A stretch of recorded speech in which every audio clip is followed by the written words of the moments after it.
Hey guys, tonight we begin with the absolute nightmare that was being the second son of a Mughal emperor. Imagine being born into unimaginable wealth and power, only to discover that your older brother gets literally everything while you get a participation trophy and a really good chance of being murdered by your own family. So before you get comfortable, take a moment to like the video and subscribe, but only if you genuinely enjoy what I do here. And let me know in the comments where you're tuning in from and what time it is for you. It's always fascinating to see who's joining us from around the world. Now dim the lights, maybe turn on a fan for that soft background hum, and let's ease into tonight's journey together into the world of imperial sibling rivalry that makes modern family drama look like a pleasant Sunday brunch. Let's start with the biggest misconception about Mughal princes. Most people think being a prince in the Mughal Empire was like winning the lottery. Endless wealth, power, and luxury. In reality, if you weren't the chosen heir, you were essentially living in a golden cage with a target painted on your back, and a family that viewed you as a potential threat to be eliminated. Think of it like being a backup quarterback, except instead of sitting on the bench, you're sitting in a palace wondering if tonight's dinner might be your last. This wasn't some Disney fairy tale where younger sons got to live happily ever after as quirky side characters. It was a brutal game of survival where your own brothers were your biggest enemies, and dear old dad was perfectly willing to sacrifice you to maintain political stability. The 16th to 18th centuries, or the golden age of the Mughal Empire, when these descendants of Mongol and Turkic warriors ruled over a vast chunk of the Indian subcontinent. Delhi wasn't just another city. It was the beating heart of an empire that controlled more wealth than most European kingdoms could dream of. The Mughal emperors controlled trade routes, commanded armies numbering in the hundreds of thousands, and lived in palaces that made Versailles look like a modest summer cottage. If you thought this was some enlightened monarchy where everyone got along and respected each other's rights, think again. This was a system where the emperor was considered God's representative on earth, and his word was literally law. The problem with absolute power is that everyone wants it, and in the Mughal system, there was no clear line of succession. Unlike European monarchies, where the eldest son automatically inherited, Mughal succession followed the principle of might makes right. The emperor would often have multiple wives and dozens of children, but instead of primogeniture, they practiced what historians politely call open succession, which is a fancy way of saying, may the best man win. And by best man, we mean whoever kills all the competition first. This created a family dynamic that would make the Borgias look like the Brady Bunch, where every family dinner was a potential assassination attempt, and every brother was a potential executioner. Take Prince Dara Shikoh, the eldest son of Emperor Shah Jahan, and the Crown Prince, who should have inherited the throne in 1658. Dara was everything a future emperor should be: intelligent, cultured, interested in philosophy and religious tolerance, and already experienced in governance. But here's the twist that would make any second son's blood run cold. His younger brother Aurangzeb was watching from the shadows, quietly building alliances and plotting his downfall. Dara made the classic mistake of thinking that being the chosen heir actually meant something in Mughal politics. He focused on scholarship and administration, while Aurangzeb focused on what really mattered: military connections and ruthless ambition. When Shah Jahan fell seriously ill, Aurangzeb didn't waste time sending get-well cards. He immediately declared his father dead. He wasn't, claimed the throne, and launched a civil war against his three brothers. Dara, despite being the legitimate heir, found himself fighting for his life against siblings who had turned family loyalty into a suicide pact. The war lasted 2 years and ended with Dara's head being presented to Aurangzeb on a platter, literally. Aurangzeb then imprisoned his own father for the rest of his life, just to make sure there were no awkward questions about legitimacy. And if you think that's ruthless, wait until you hear about what happened to the other brothers, who didn't have the courtesy to die in battle. This wasn't just about family drama or personal ambition. The fate of second sons in the Mughal Empire reflected the brutal reality of absolute monarchy, where power was indivisible and sharing was viewed as weakness. Every prince knew that when succession time came, there would be only one survivor. The rest would be dead, blinded, or imprisoned for life. This affected not just the princes themselves, but their wives, children, supporters, and entire networks of nobles and officials who had to choose sides in what was essentially a family deathmatch. The psychological toll was immense. Imagine growing up knowing that your beloved older brother might one day have to kill you, or that your charming younger brother was probably plotting your assassination. Every family gathering was a strategic meeting, every conversation a potential intelligence gathering operation, and every meal a chance to be poisoned. The empire's stability depended on this system, but it created a ruling class that was paranoid, ruthless, and completely unable to trust anyone, including their own children.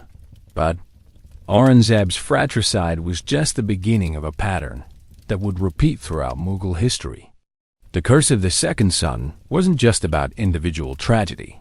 It was built into the very structure of the empire itself. Let's dive deeper into how this system of royal Russian roulette actually worked. The systematic torture of Mughal second sons wasn't an accident. It was a feature, not a bug, of an empire that had turned family relations into a gladiatorial sport. Unlike the cozy European tradition, where the eldest son inherited everything, and younger sons got shipped off to become priests, generals, or professional disappointments, the Mughal succession system was based on what scholars call survival of the fittest, and what normal people call absolute madness. This developed because the Mughals inherited their political DNA from Mongol and Central Asian traditions, where leadership was earned through strength, not birthright. Genghis Khan didn't become the Great Khan because he was someone's firstborn. He became the Great Khan because he was better at conquering and killing than anyone else. The Mughals brought this lovely tradition to India and refined it into an art form. Instead of automatically crowning the eldest son, they essentially threw all their male heirs into a political thunderdome and waited to see who emerged victorious. The official justification was that this system ensured only the most capable ruler would take the throne. After all, why should accident of birth order determine who rules an empire? Shouldn't the crown go to whoever proves themselves most worthy, through merit, cunning, and the ability to eliminate all competition? It sounds almost democratic in a psychopathic sort of way. The reality was that this created a perpetual state of civil war within the imperial family, where every prince spent his entire adult life either plotting against his brothers or defending against their plots. What made this especially brutal was that there was no retirement plan for unsuccessful princes. In European monarchies, younger sons might become dukes or marry into other royal families. In the Mughal system, there were only two career paths, emperor or corpse.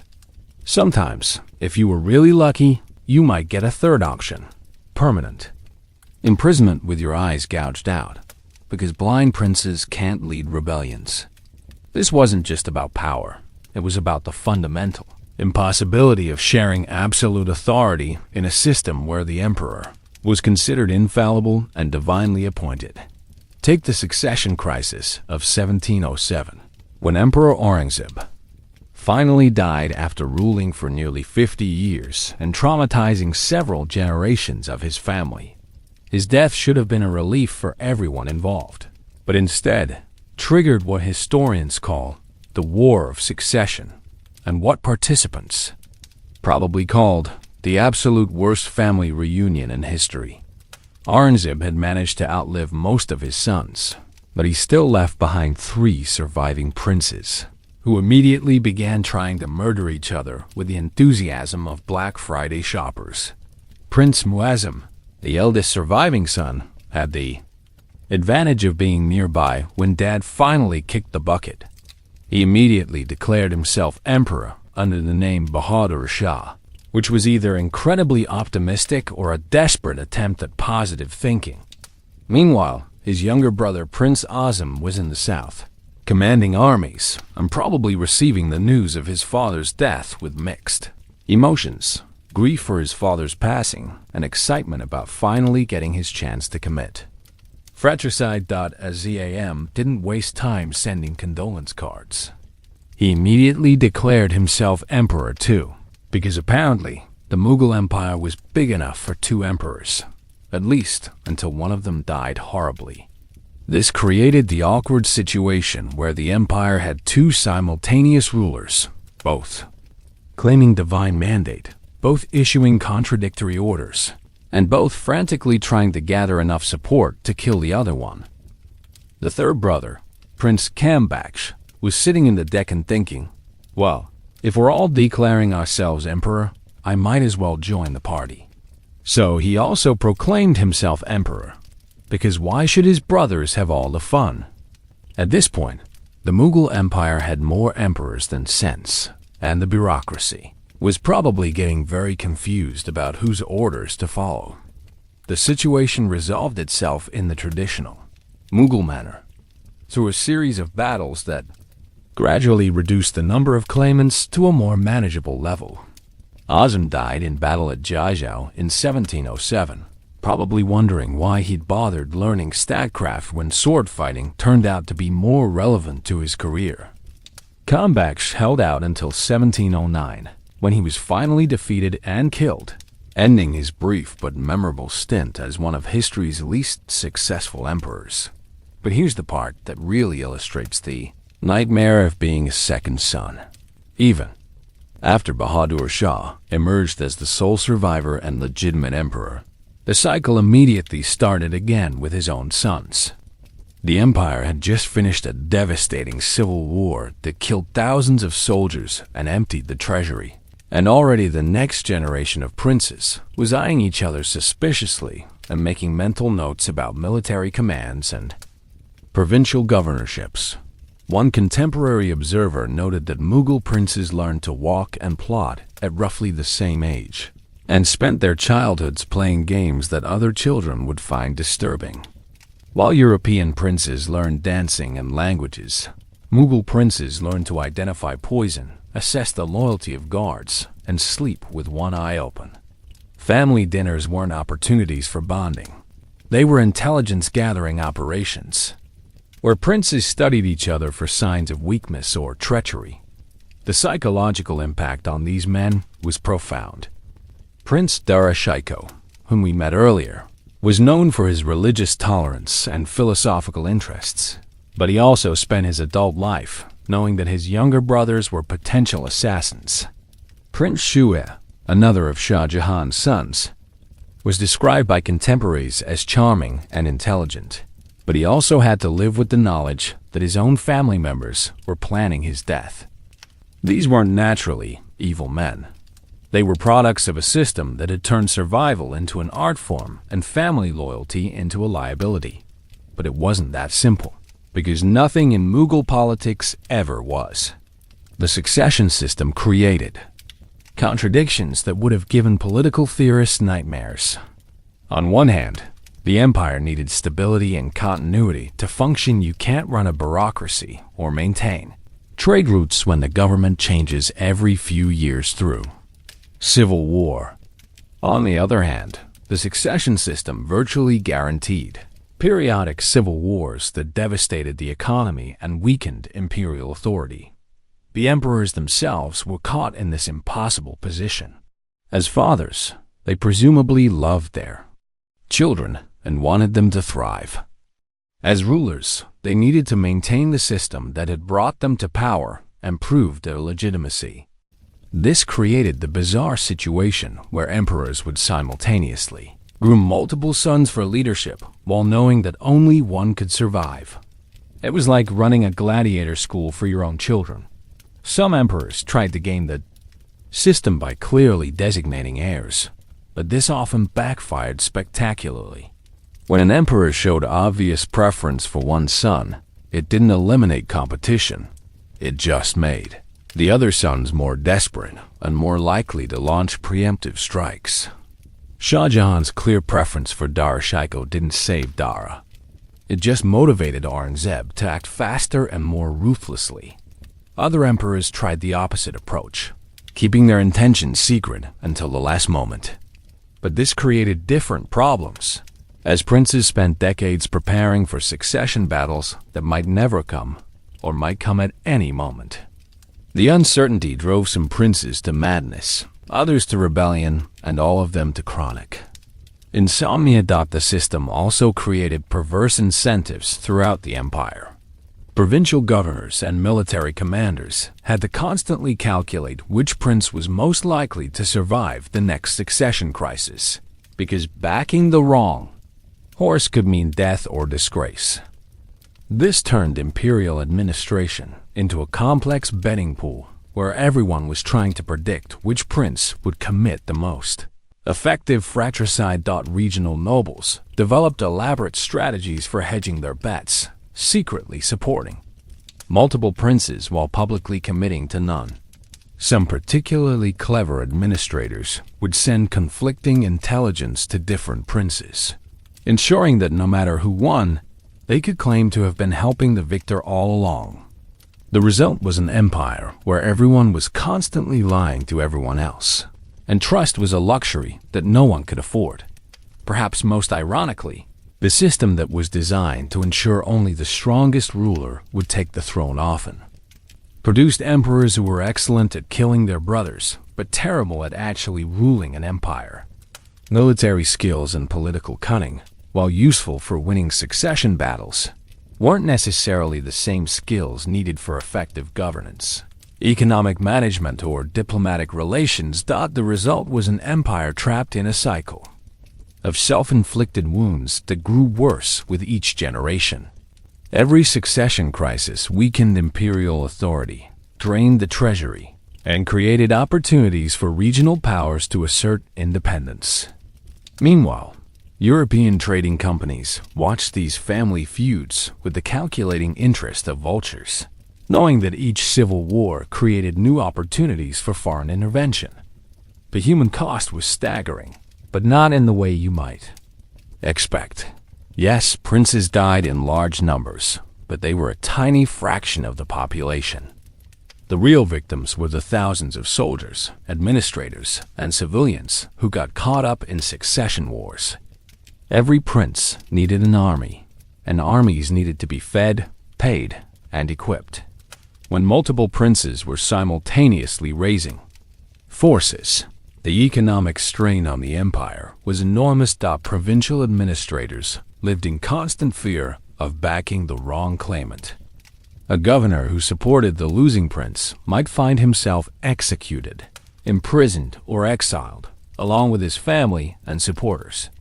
This created a climate of paralysis in imperial administration, as officials were rugged to make important decisions during succession crises, knowing that the next emperor might reverse their choices and punish them for presumption.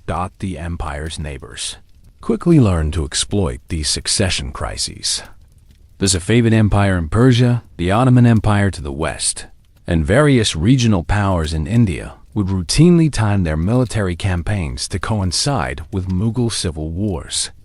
Why attack a united empire when you could wait for it to tear itself apart and then pick up the pieces? But perhaps the most tragic consequence was what this system did to the institution of the family itself within the Mughal ruling class. Brothers who should have been natural allies became mortal enemies.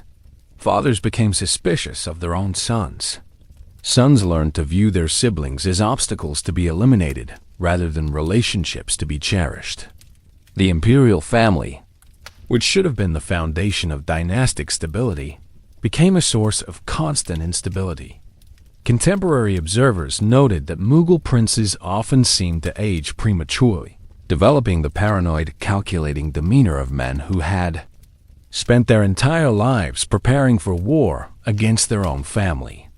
European ambassadors wrote about the eerie atmosphere in the imperial court, where conversations were conducted in code, and every social interaction was a potential intelligence operation. The psychological damage extended beyond the immediate royal family to the entire court culture. Nobles learned to be suspicious of their own relatives, knowing that family connections could become liabilities during succession crises. The result was a ruling class that was incredibly sophisticated in the arts of deception and betrayal, but had largely forgotten how to trust or cooperate effectively. Meanwhile, the European powers were watching this spectacle with fascination and growing confidence. The East India Company's administrators were filing detailed reports about each succession crisis, carefully noting which princes seemed most likely to survive and what concessions might be extracted from desperate claimants in need of military or financial support. But the Europeans weren't the only ones taking notes. Within the empire itself, a new generation of administrators, merchants, and regional leaders were beginning to question whether this system of perpetual civil war was really the best way to run a vast, complex empire. Some began to wonder if there might be alternatives to the traditional succession system, perhaps something more like the European model of primogeniture, or even more radical ideas about shared power or institutional constraints on imperial authority. These weren't just abstract political theories. They were practical questions about survival, stability, and the future of an empire that seemed determined to destroy itself one family feud at a time. The second sons of the Mughal Empire weren't just victims of a cruel system. They were unwilling participants in an experiment that was slowly tearing apart one of the world's most powerful civilizations. And as we'll see, some of them were beginning to look for ways to change the rules of the game, even if it meant challenging the very foundations of imperial authority.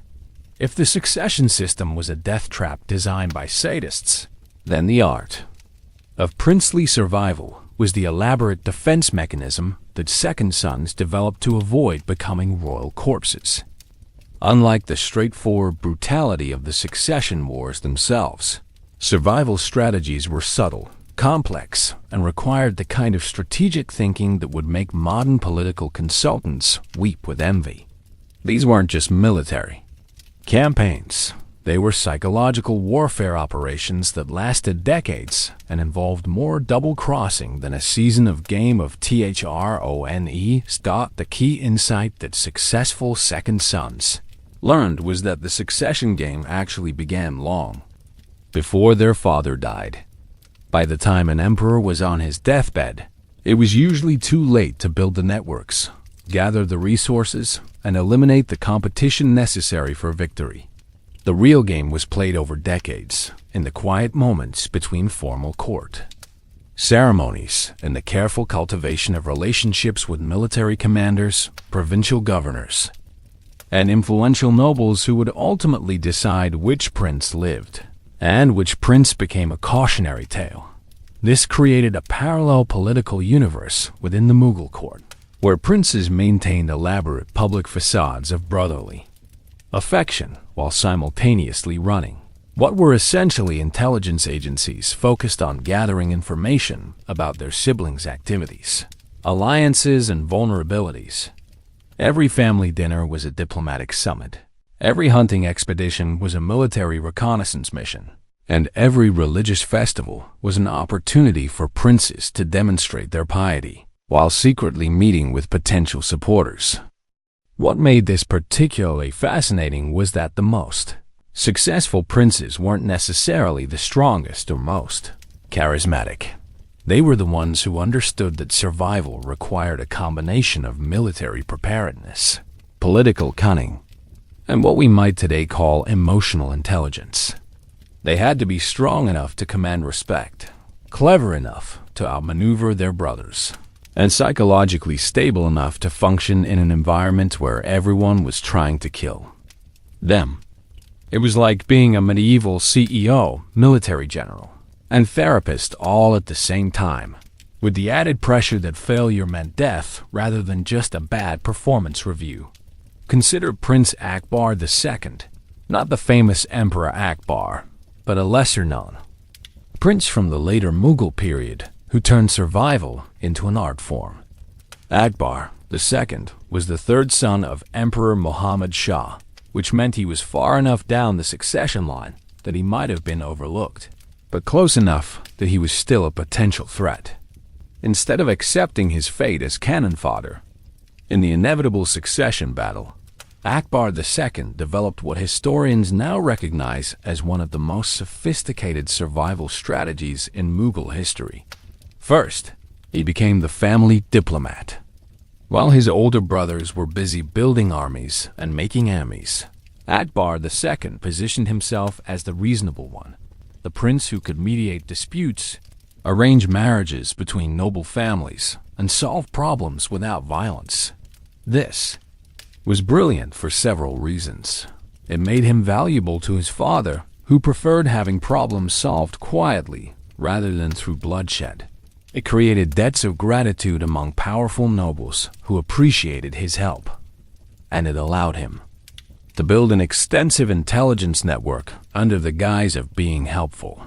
But Akbar II's masterstroke was his religious strategy. Instead of taking sides in the various theological debates that consumed the Mughal court, he became a patron of scholars from all religious traditions: Muslim theologians, Hindu philosophers, sect gurus, and even the occasional Christian missionary. This wasn't religious tolerance born from genuine conviction, though he may have developed that later. It was political calculation. By supporting everyone, he avoided making enemies based on religious grounds, and he created a diverse coalition of supporters who might not agree on theology but could unite around supporting their patron god. The genius of this approach became clear during the succession crisis of 1748, when Muhammad Shah died. The expected civil war broke out between Akbar II's older brothers. But instead of joining the fight, Akbar II used his network of religious scholars and diplomatic contacts to present himself as the peace candidate, the prince who could end the civil war and restore stability. He essentially ran a medieval political campaign, complete with endorsements from respected religious leaders and promises of reform. The strategy worked brilliantly, right up until it didn't. Akbar II succeeded in avoiding the initial bloodbath and even managed to negotiate a temporary truce between his warring brothers. But his success made him a target for both siblings, who realized that the reasonable brother was actually the most dangerous brother.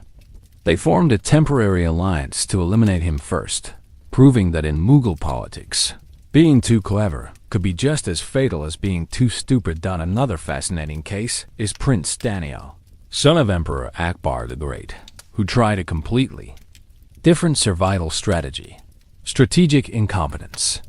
Daniel realized early that being seen as a serious threat was a death sentence.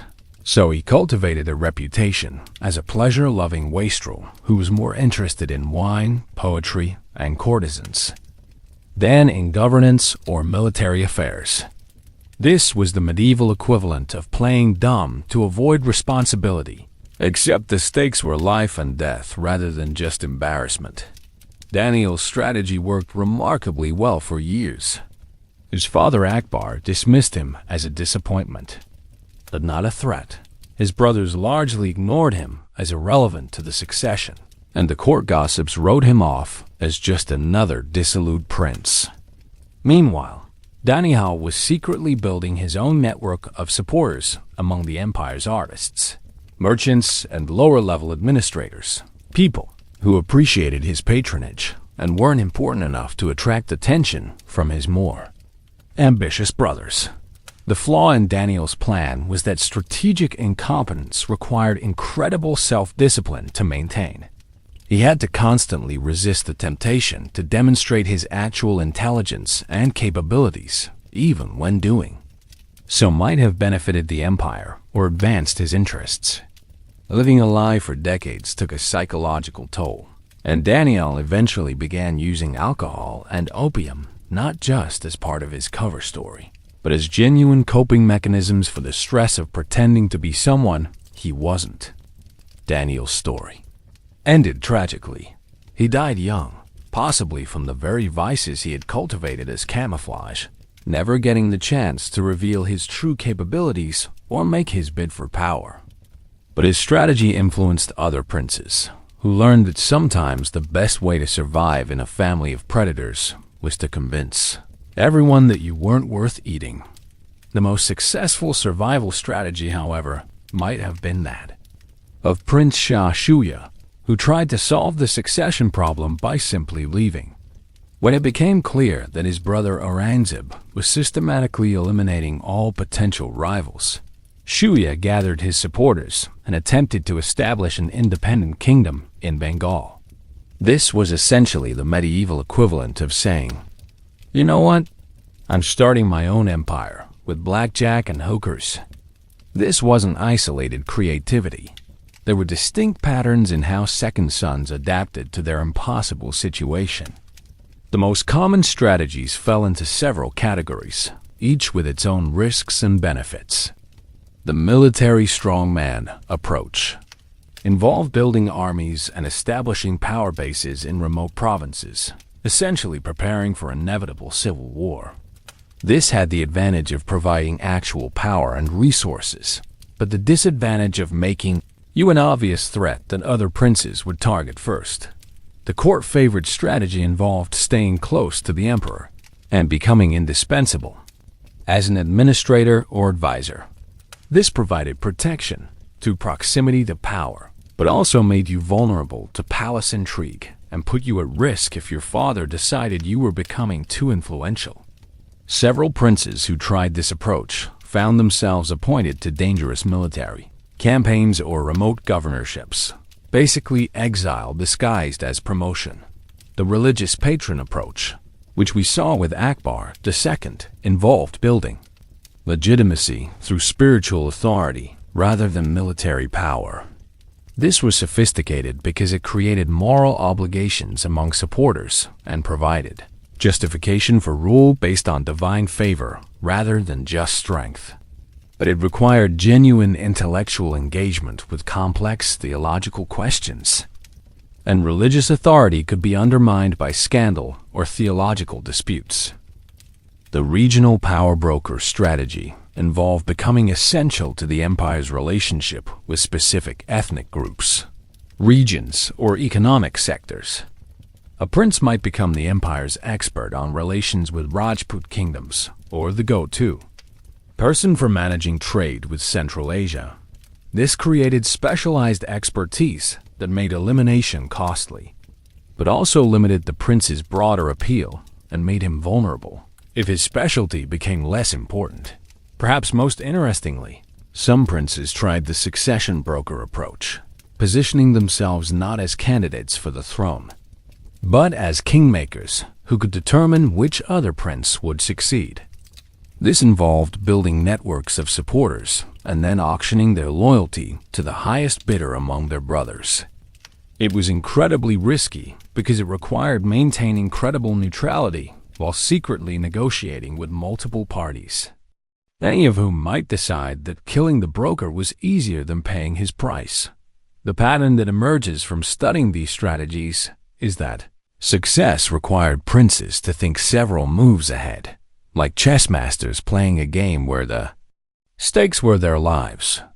They had to build power without appearing threatening, demonstrate loyalty while preparing for betrayal, and maintain family relationships while planning for the possibility that they might have to kill their brothers or be killed by them. What's remarkable is how sophisticated these strategies became over time, as each generation of princes learned from the successes and failures of their predecessors.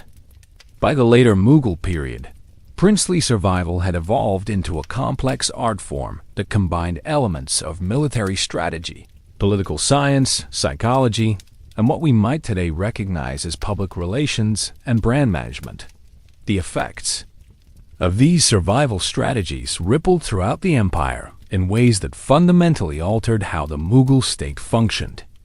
Most obviously, the need for princes to build independent power bases meant that imperial authority was constantly being fragmented and decentralized. Every prince with a survival strategy was essentially running a shadow government within the larger empire, complete with his own military forces, administrative apparatus, and revenue sources. That this had profound economic consequences. Resources that should have been flowing to the central treasury were instead being diverted to support princely households, armies, and patronage networks. The empire was essentially funding multiple competing governments simultaneously, which was incredibly inefficient and contributed to the chronic financial problems that plagued later Mughal rulers. It was like having a corporation where every vice president was running his own company using corporate resources.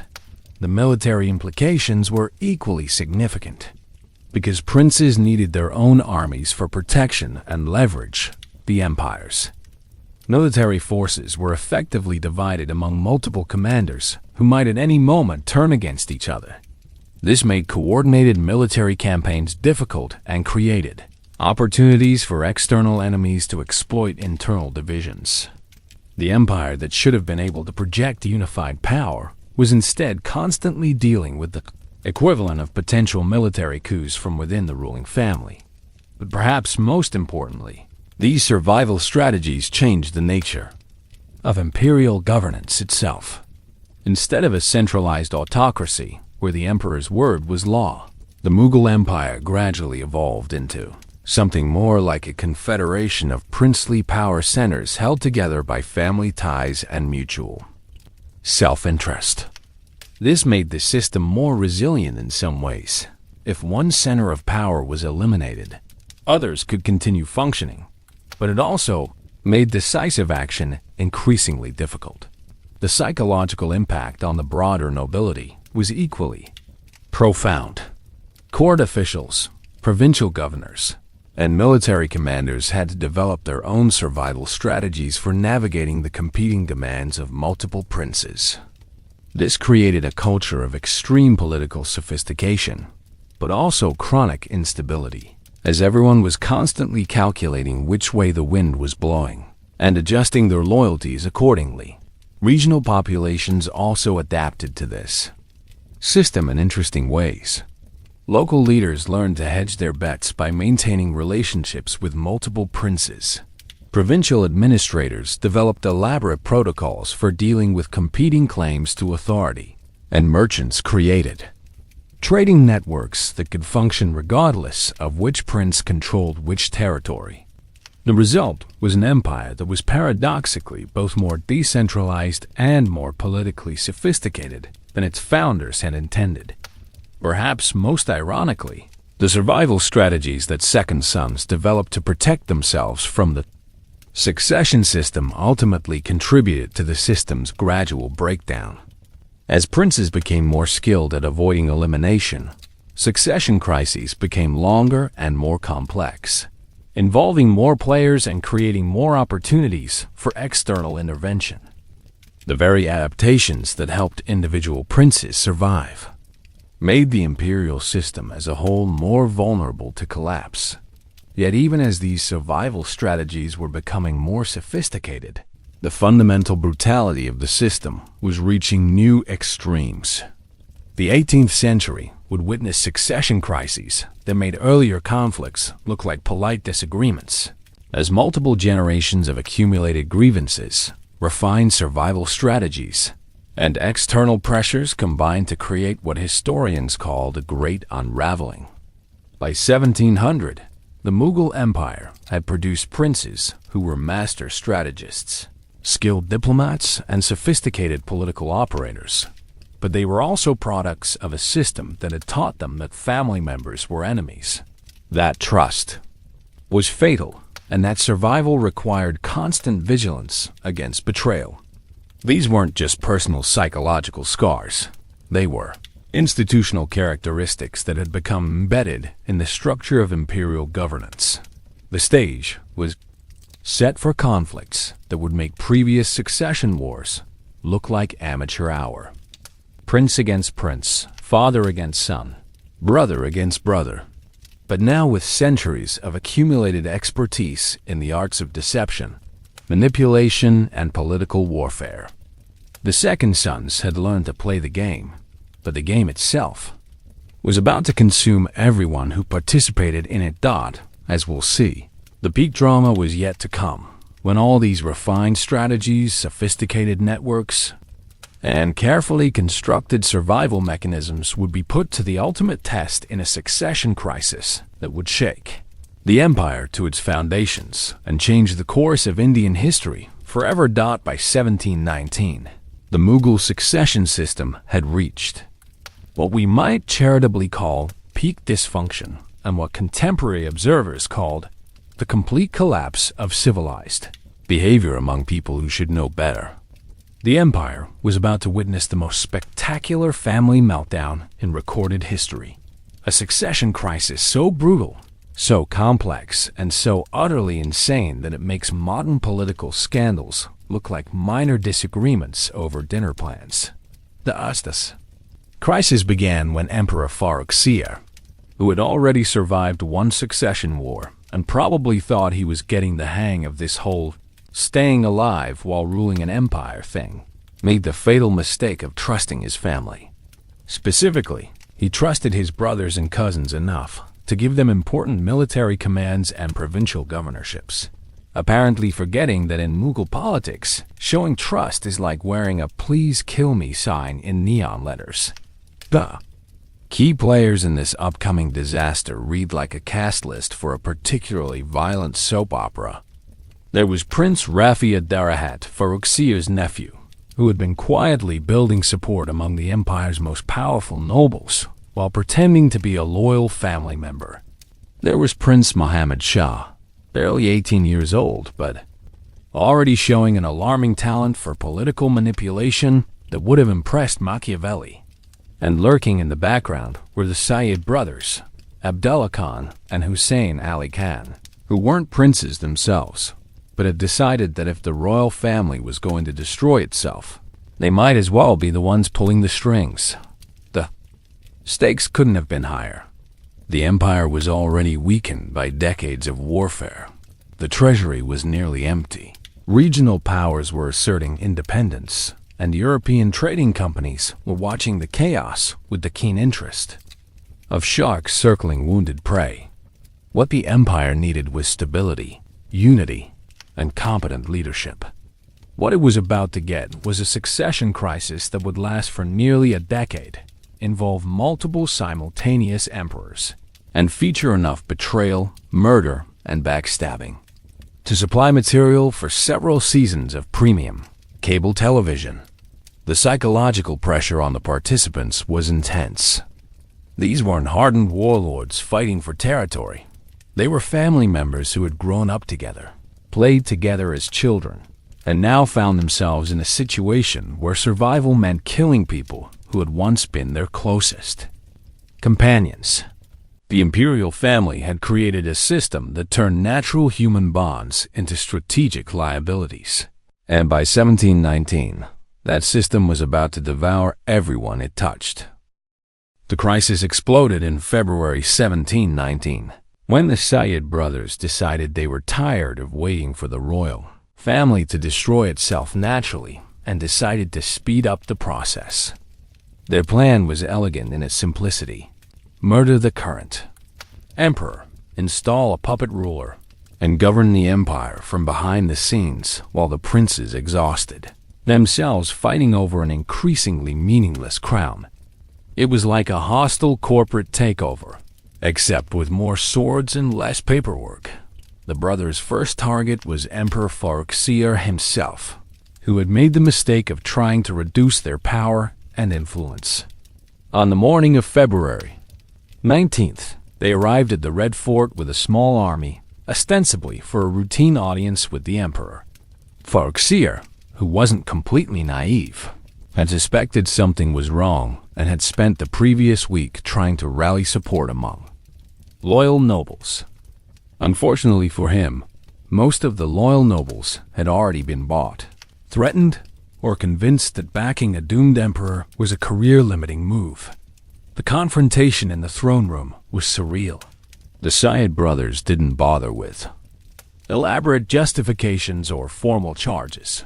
They simply informed Farrukhsiyah that his reign was over and that he had two choices: abdicate gracefully or be removed less gracefully. Farrukhsiyah, showing either admirable courage or stunning stupidity, chose option 3. He attempted to fight his way out with the handful of guards who remained loyal. The battle inside the Red Fort lasted less than an hour, but it was incredibly vicious. Palace corridors that had witnessed centuries of elegant court ceremonies became combat zones where desperate men fought with swords, daggers, and anything else they could grab. Farrukhsiyah himself was cornered in the Hall of Private Audience, the same room where his predecessors had received ambassadors and dispensed imperial justice, and was killed by men who had once knelt before his throne. But here's where the story gets really interesting. The Sayyid brothers had planned to install Prince Rafia Darahat as their puppet emperor, but they hadn't counted on the other princes having their own opinions about this arrangement. Prince Muhammad Shah, who had been watching from his power base in the Deccan, immediately declared that he didn't recognize the new emperor and began marching north with an army of his own. Prince Nekasiar, who controlled significant territory in Bengal, announced that he was the legitimate heir and started issuing his own imperial edicts. Suddenly, the empire had 3 simultaneous emperors, none of whom controlled more than a fraction of imperial territory. The situation became even more bizarre when Rafia Darahat, the Sayyid brothers' hand-picked puppet, began showing alarming signs of independent thinking. Instead of being grateful for being placed on the throne, he started making his own political appointments and issuing orders without consulting his sponsors. This was particularly galling to the brothers, who had just committed regicide specifically to avoid having to deal with emperors who had opinions of their own. Their solution was characteristically direct. They poisoned Rafia Darahat after he had been emperor for exactly 4 months, then installed his younger brother Rafia Dola as emperor number 2. This created the unprecedented situation where the empire had gone through 3 emperors in 6 months, and at least 2 of them had been murdered by the same people who had put them on the throne. Meanwhile, Prince Muhammad Shah was proving that 18-year-olds can be just as ruthless as their elders when properly motivated. Instead of rushing into direct confrontation with the Sayyid brothers, he spent months building a coalition of nobles who were growing increasingly uncomfortable with the brothers' heavy-handed approach to imperial politics. Muhammad Shah's strategy was brilliant. He positioned himself not as another ambitious prince seeking power, but as the defender of legitimate imperial authority against usurpers who had turned regicide into a hobby. The final confrontation came at the Battle of Hazenpur in 1720, where Muhammad Shah's forces faced the Sayyid brothers' army in what was essentially a fight for the soul of the empire. The battle itself was anticlimactic. The brothers' forces, many of whom had been having second thoughts about their leader's increasingly erratic behavior, switched sides or simply refused to fight. Hussein Ali Khan was killed in the battle, and his brother Abdullah Khan was captured and executed shortly afterward. But the real drama came after the battle, when Muhammad Shah finally entered Delhi as the undisputed emperor. The city that had been the heart of the Mughal Empire for over a century was in ruins. The Red Fort had been damaged by fighting, the treasury was empty, the bureaucracy was in chaos, and nobody was entirely sure who was supposed to be in charge of what. Most symbolically, the Peacock Throne itself had been damaged during one of the many palace coups, requiring extensive repairs before the new emperor could even hold a proper coronation. The human cost was staggering. Thousands of soldiers had died in battles across the empire. Entire noble families had been wiped out for backing the wrong claimants, and provincial administrations had collapsed as governors fled or were murdered. The succession crisis had essentially turned the Mughal Empire into a failed state, held together only by the momentum of centuries of imperial tradition and the desperate hope that somehow someone could restore order to the chaos. The response to this spectacular display of imperial dysfunction was swift and catastrophic for the Mughal Empire's long-term prospects. Regional powers who had been reluctantly acknowledging Mughal authority took one look at the chaos in Delhi and decided that maybe it was time to start thinking of themselves as independent kingdoms rather than imperial provinces. The Marathas, in the west, began expanding their territory with new confidence. The Sikhs in Punjab started treating imperial edicts as suggestions rather than commands, and various provincial governors began acting like sovereign rulers rather than imperial. Appointees thought the psychological impact on the Mughal nobility was profound. The generation that witnessed the succession crisis of 1719-1720 learned that imperial authority was far more fragile than anyone had imagined. If the Syed brothers, who weren't even royalty, could murder emperors and install puppets at will, then clearly the divine mandate that supposedly protected the throne was either non-existent or seriously malfunctioning. This realization spread through the empire like a virus, undermining the basic legitimacy that held the imperial system together. European observers were taking detailed notes about every aspect of the crisis, and their reports back to London. Paris and Lisbon were uniformly optimistic about European prospects in India. The East India Company's directors read about Mughal princes murdering each other and saw business opportunities. French administrators in Pondicherry began making plans for expanding their territorial holdings. Portuguese officials in Goa started thinking about reclaiming territories they had lost to the Mughals decades earlier. But perhaps most significantly, the crisis demonstrated that the traditional succession system had evolved beyond sustainability. The strategies the princes had developed for survival had become so sophisticated that they were now capable of destroying the very institution they were supposed to inherit. Muhammad Shah had won the succession battle, but he had inherited an empire that was fundamentally broken, with an empty treasury, a demoralized military, and a nobility that had learned to view imperial authority as negotiable rather than absolute. The economic consequences were immediate and severe. Trade routes that had been secure for generations became dangerous as provincial authorities lost control over bandits and local warlords. The imperial currency became unreliable as multiple claimants issued competing coins with their own inscriptions.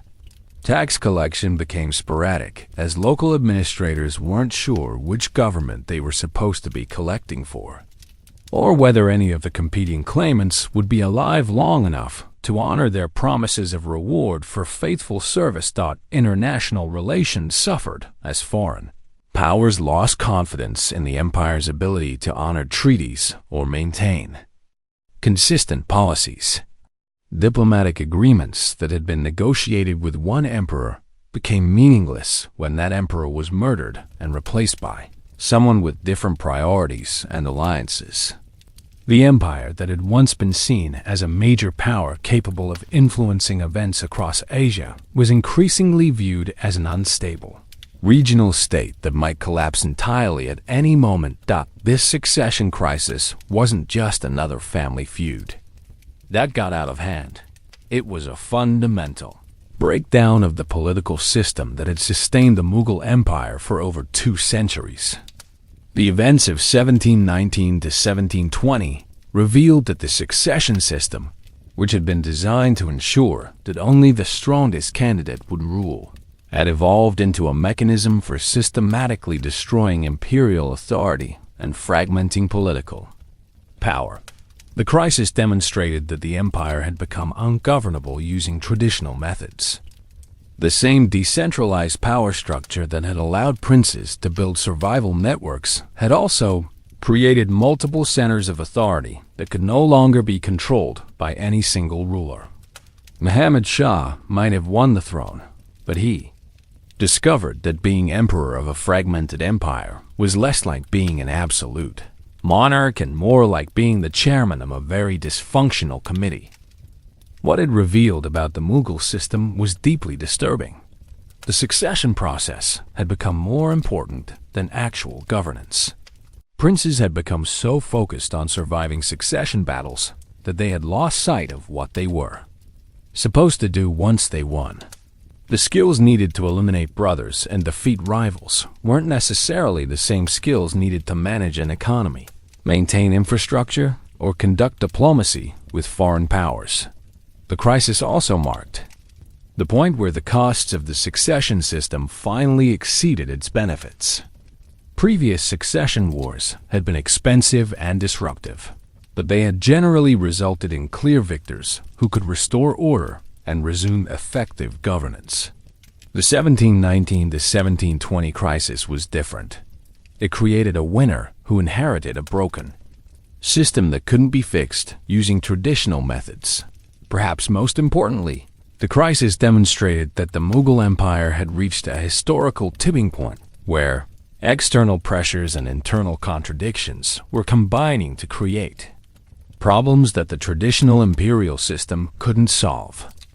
The succession system that had once been a source of strength, ensuring dynamic leadership and preventing stagnation, had become a source of fatal weakness that made the empire vulnerable to external intervention and internal collapse. The second sons who had spent generations learning to survive in this system had finally succeeded in making it unsurvivable for everyone, including themselves. The game they had mastered was destroying the prize they were competing for. Around the main spectacle of princes murdering each other for sport, a fascinating cast of supporting characters was playing their own deadly games of survival and advancement. These weren't just background figures. They were the people who actually made the empire function while the royal family was busy perfecting the art of fratricide. And their stories revealed just how completely the succession system had corrupted every level of Mughal society. Take Mirza Najaf Khan, a court administrator who served under 4 different emperors and somehow managed to avoid being executed by any of them. Najaf Khan's survival strategy was so sophisticated it bordered on performance art. He perfected the ability to be simultaneously indispensable and non-threatening, serving as the empire's chief financial officer while carefully avoiding any action that might be interpreted as political ambition. When princes asked for money to fund their armies, he provided detailed budgets showing exactly why the treasury couldn't afford their requests. But he did it so diplomatically that even desperate princes couldn't bring themselves to kill the messenger. Najaf Khan understood that in a world where everyone was plotting everyone else's death, being really good at math was the closest thing to a superpower you could have. His secret was bureaucratic Aikido, using the system's own momentum against itself. When competing princes demanded contradictory orders, Najaf Khan would comply with all of them simultaneously, creating paperwork that was technically correct but practically meaningless. He once managed to issue the same treasury funds to 3 different princes by writing receipts in different accounting systems, knowing that by the time anyone figured out what had happened, at least 2 of the princes would be dead, and the survivor would be too grateful for his cooperation to complain about the bookkeeping irregularities. Then there's Begum Saheba, the widow of a former prince who turned survival into a family business.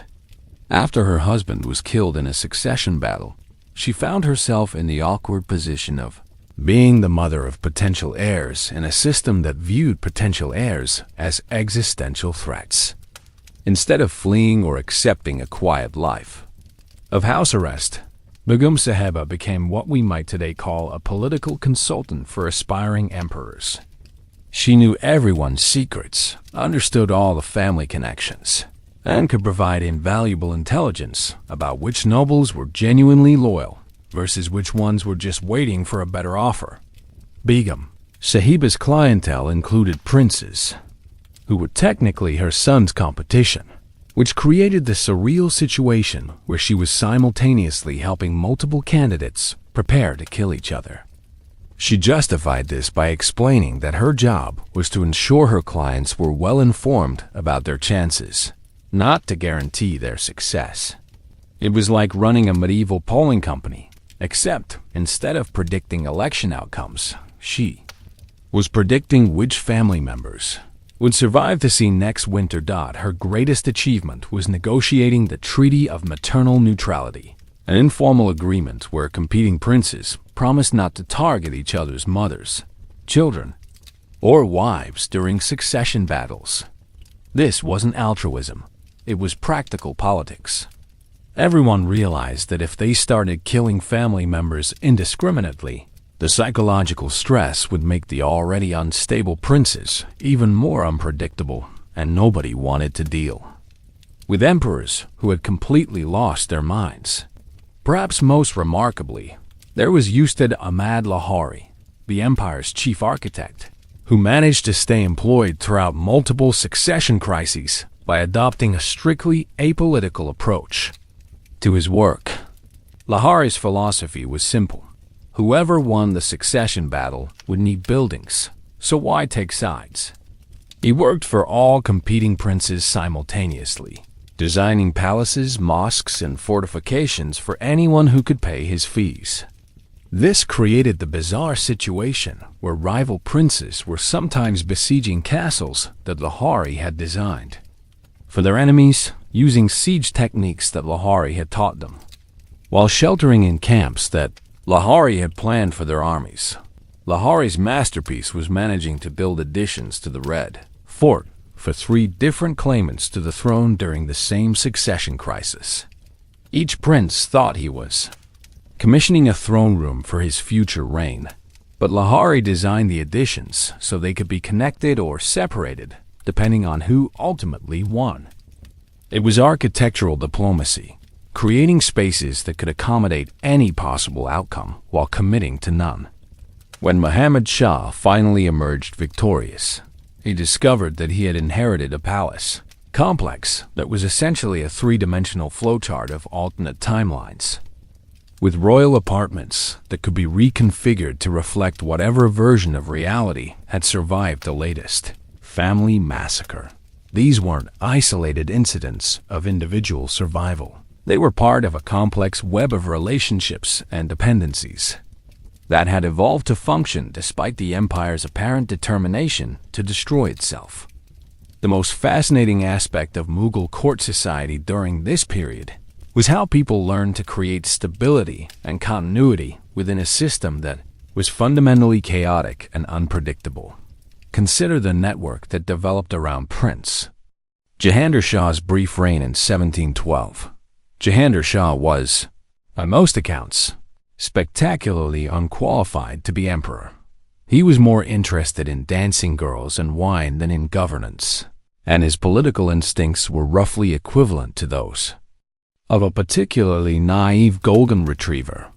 But his very incompetence created opportunities for a whole ecosystem of administrators, advisors, and entertainers who essentially ran the empire while he was distracted by more pressing concerns, like commissioning new varieties of recreational drugs. The real power during Jahandar Shah's reign was wielded by a coalition that included his finance minister, who controlled the money, his military commander, who controlled the army, his chief entertainer, who controlled access to the emperor, and his astrologer, who controlled the timing of all important decisions. This sounds like the setup for a particularly absurd sitcom, but it actually worked remarkably well.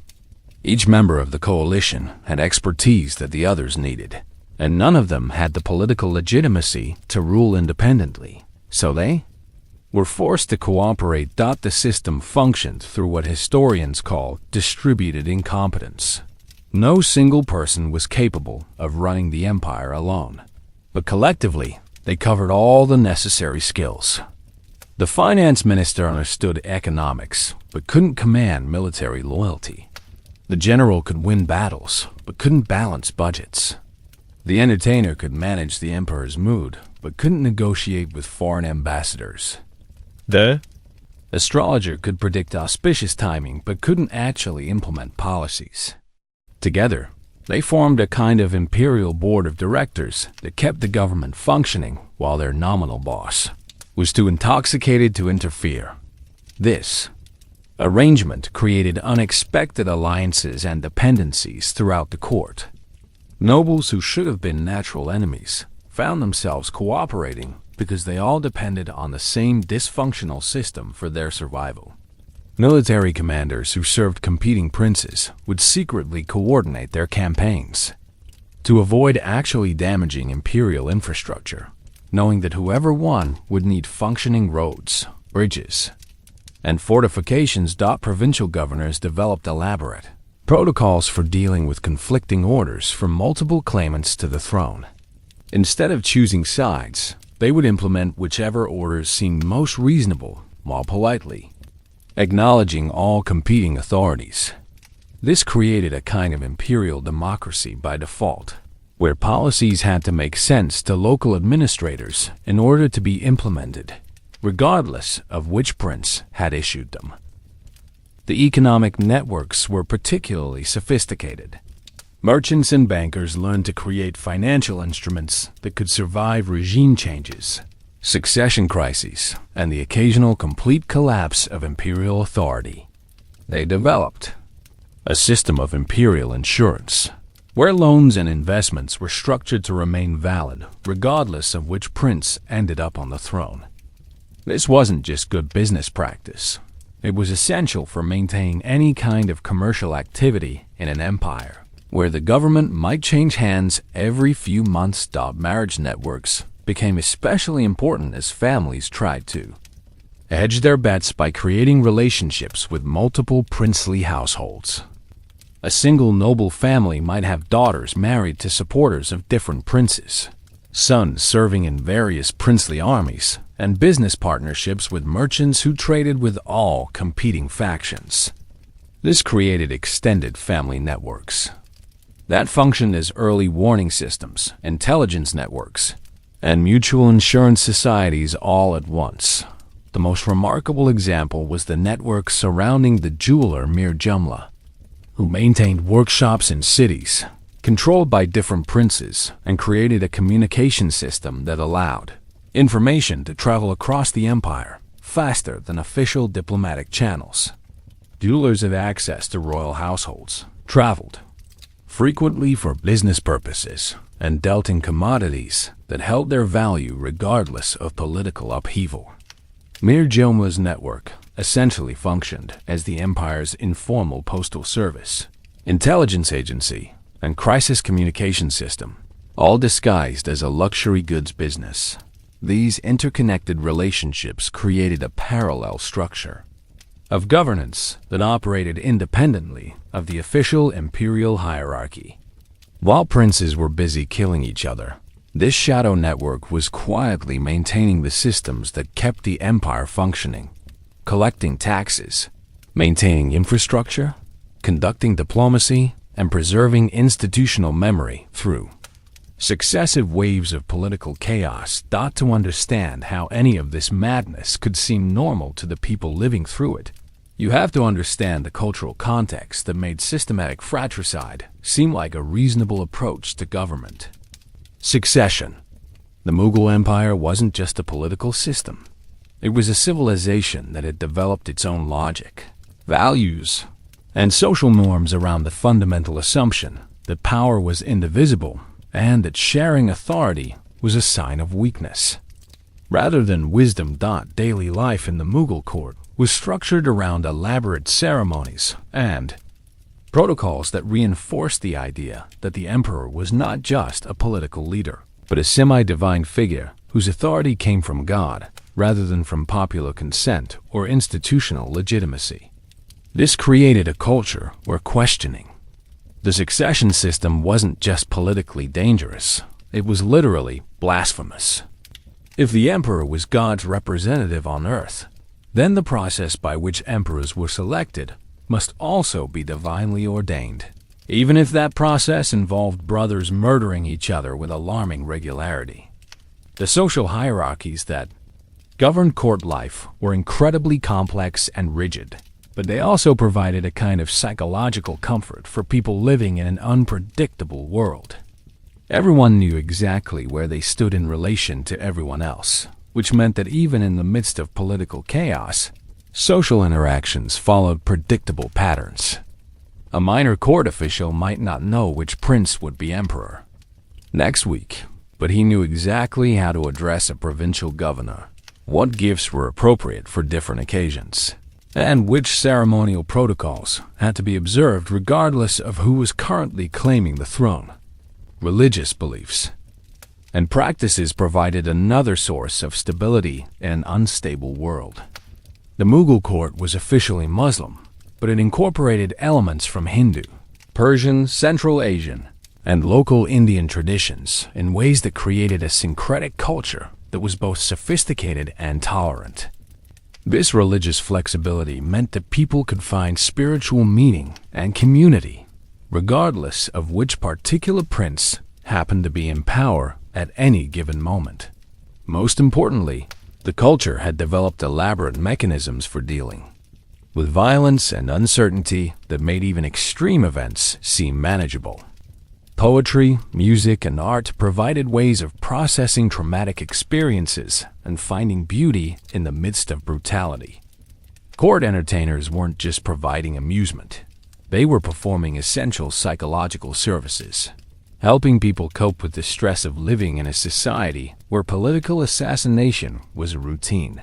Career hazard. The culture also celebrated certain types of violence and competition as noble and heroic rather than simply destructive. Succession battles weren't viewed as family dysfunction. They were seen as tests of character that proved the victor's divine right to rule. This cultural framework made it possible for people to participate in or witness terrible events while maintaining their sense of moral integrity and social cohesion. What was normal versus exceptional in this context would seem completely alien to modern sensibilities. Political murder was routine, but violating protocols of hospitality was scandalous. Brothers killing each other for the throne was expected, but failing to compose appropriate poetry for religious festivals was considered deeply shameful. Perhaps most remarkable was the disconnect between the empire's sophisticated cultural achievements and its primitive approach to political succession. This was a civilization that produced some of history's greatest architecture, literature, and art, but couldn't figure out how to transfer power from one generation to the next without massive bloodshed. The same courts that hosted philosophical debates about the nature of divine justice also hosted planning sessions for fratricidal wars that would make medieval Europe look enlightened.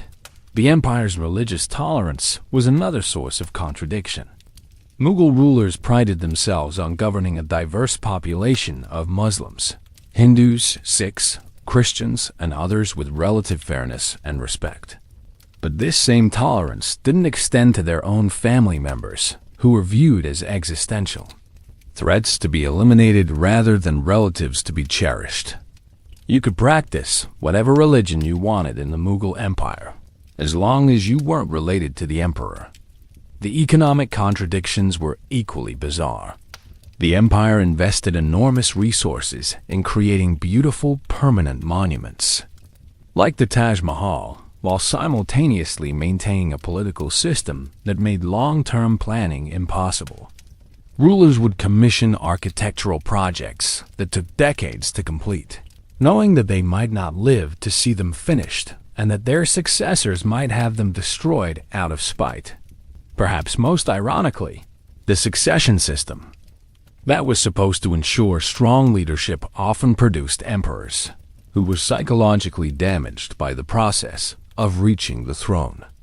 Men who had spent decades killing their own brothers, constantly watching for assassination attempts, and viewing every human relationship as a potential betrayal were not necessarily well equipped for the complex tasks of governance, diplomacy, and economic management that successful rule required. The system created emperors who were superb at eliminating rivals, but terrible at inspiring loyalty, excellent at military strategy, but hopeless at financial planning, and masterful at reading political threats, but incapable of trusting advisors enough to delegate authority effectively. The very skills that made someone successful at winning succession battles often made them unsuccessful at actually being emperor. Modern parallels to these contradictions can be found in any organization where the skills required to reach the top are completely different from the skills required to be effective once you get there. The Mughal Empire had essentially institutionalized a system that selected for all the wrong qualities in its leaders, then acted surprised when those leaders struggled to govern effectively. Everything changed when the Mughal Empire ran headfirst into the brutal reality of 18th century economics and discovered that you can't fund a dysfunctional political system with an increasingly dysfunctional economy.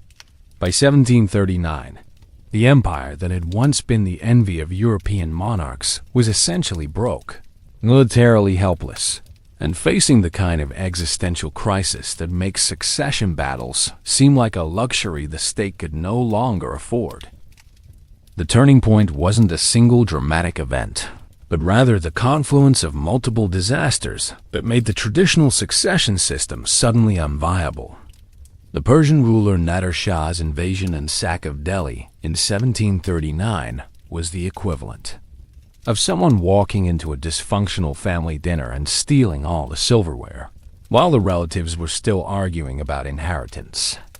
When Nader Shah carried off the peacock throne itself, literally the symbol of Mughal imperial authority, it became impossible to pretend that the empire's problems were just temporary setbacks that could be solved by finding the right emperor. But the real transformation began with the recognition that the succession system had become not just destructive, but actively counterproductive to imperial survival. Previous succession crises had weakened the empire, but ultimately produced rulers who could restore some degree of stability and functionality. By the mid-18th century, however, the process was creating emperors who inherited essentially nothing. Empty treasuries, unreliable armies, and nominal authority over territories that were increasingly controlled by regional powers, who had stopped taking imperial edicts seriously. The mathematical reality was stark. The empire could no longer afford the costs of succession warfare. Previous civil wars had been expensive, but manageable because the empire was rich enough to absorb the damage and resilient enough to recover quickly. By 1750, the imperial economy was so weakened that even a minor succession dispute could trigger financial collapse, military mutiny, and the loss of entire provinces to regional powers who were happy to exploit imperial weakness. This created a new dynamic where potential claimants to the throne had to consider whether winning a succession battle was actually worth the prize. Being emperor of a bankrupt empire with no real power was less appealing than being a regional governor with actual control over resources and territory. For the first time in Mughal history, some princes began declining opportunities to compete for the throne, preferring to maintain their provincial power bases rather than sacrificing them for the increasingly hollow honor of imperial titles. The psychological shift was equally profound. The generation of nobles and administrators who witnessed the empire's humiliation by foreign invaders and regional rebels began questioning fundamental assumptions about imperial legitimacy and divine mandate. If the emperor was truly God's representative on earth, why was God allowing foreign armies to loot the imperial capital? If the succession system was divinely ordained, why was it producing rulers who were incapable of defending the empire's most basic interests? European observers who had been watching Mughal succession crises with academic interest for decades suddenly realized they were witnessing not just political instability, but imperial collapse. The East India Company's directors shifted from viewing the Mughals as a major regional power that needed to be carefully managed to seeing them as a failing state that presented opportunities for territorial expansion and political control. The transformation didn't happen overnight. It unfolded over several decades as various actors within and around the empire gradually adapted to the new reality unfolded over several decades as various actors within and around the empire gradually adapted to the new reality that the untold never united. It unfolded over several decades as various actors within and around the empire traditional system was no longer sustainable. The process was chaotic, contradictory, and often driven by people who didn't fully understand the broader implications of their individual decisions. Emperor Muhammad Shah, who had won his throne through the traditional method of eliminating all competition, found himself facing challenges that couldn't be solved through fratricidal violence. When the Marathas began demanding tribute from imperial territories, Muhammad Shah couldn't simply declare war and expect his brothers to rally to the imperial cause, partly because he had already killed most of his brothers, and partly because the empire no longer had the resources to fight major campaigns against multiple enemies simultaneously. His solution was to begin experimenting with what historians call managed decline, essentially trying to preserve imperial dignity while accepting the loss of actual imperial power. This meant negotiating treaties that formally acknowledged regional autonomy while maintaining the fiction of imperial sovereignty, creating a system where the emperor kept his titles and ceremonies while regional powers kept the actual authority. And revenue. The resistance to change came from multiple directions, but the most significant opposition was psychological rather than political. Court officials, nobles, and military commanders who had built their entire careers around the traditional system struggled to adapt to new realities. Many continued to behave as if succession battles were still relevant, even when the throne they were competing for had become essentially powerless. This created the surreal situation where some princes continued plotting against each other for control of an empire that was effectively defunct, while other princes were quietly negotiating with regional powers to carve out independent kingdoms from former imperial territories. The empire was simultaneously dying and refusing to admit it was dead, like a political zombie that continued shambling forward through institutional momentum long after its actual life force had been extinguished. The champions of change were an unlikely coalition of pragmatists who included everyone from regional governors who wanted to formalize their independence to European trading companies who preferred dealing with stable local authorities rather than unreliable imperial bureaucrats. These weren't revolutionary idealists. They were practical people who had concluded that the traditional system was no longer serving anyone's interests, including those of the people supposedly benefiting from it. Perhaps the most important breakthrough came when some Mughal nobles began adopting European military and administrative techniques, not because they admired European culture, but because European methods were more effective than traditional Mughal approaches. This wasn't cultural conversion. It was technological adaptation by people who had concluded that survival required abandoning methods that no longer worked. The process was marked by a series of small compromises and accommodations that gradually undermined the entire theoretical foundation of imperial authority. When regional governors began negotiating directly with foreign powers instead of routing communications through Delhi, they weren't consciously abolishing the empire. They were just trying to solve immediate practical problems. But the cumulative effect of thousands of such decisions was to make imperial authority increasingly irrelevant to actual governance. Military reform was particularly important because traditional Mughal armies had been designed for succession warfare rather than defending against foreign invasion or regional rebellion. The emphasis on personal loyalty to individual princes rather than institutional loyalty to the empire meant that armies often disintegrated when their commanding prince was killed or captured. European trained forces, by contrast, maintained organizational coherence even when their leaders were eliminated.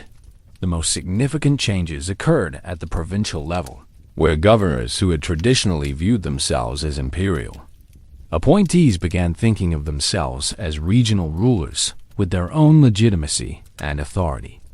This transformation was accelerated by the practical necessity of dealing with local problems without waiting for guidance from an imperial capital that was increasingly unable to provide either resources or relevant advice.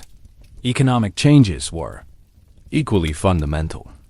The traditional imperial economy had been based on extracting tribute from conquered territories and redistributing it through court patronage and military expenditure. This system worked when the empire was expanding and acquiring new sources of revenue, but it became unsustainable when territorial losses exceeded territorial gains and military expenses exceeded available resources. Regional economies began developing their own trading relationships and financial systems that operated independently of imperial oversight. Local merchants who had previously relied on imperial trade routes and currency began creating alternative networks that were more reliable and efficient than the increasingly chaotic imperial system. The transformation was marked by what we might call institutional drift, a gradual shift in how power actually functioned that occurred faster than the formal structures of government could adapt. People continued using traditional titles and ceremonies, while creating new systems of authority and decision-making that bypassed the official imperial hierarchy. The new system that emerged from this transformation was something that had never existed before in Indian history, a collection of regional powers that maintained the forms and vocabulary of imperial unity while operating as essentially independent political entities. The Mughal Empire hadn't been formally abolished. It had been hollowed out and converted into a kind of political museum where traditional ceremonies continued to be performed while real decisions were made elsewhere. Emperor Shah Alam II, who reigned from 1759 to 1806, embodied this new reality perfectly.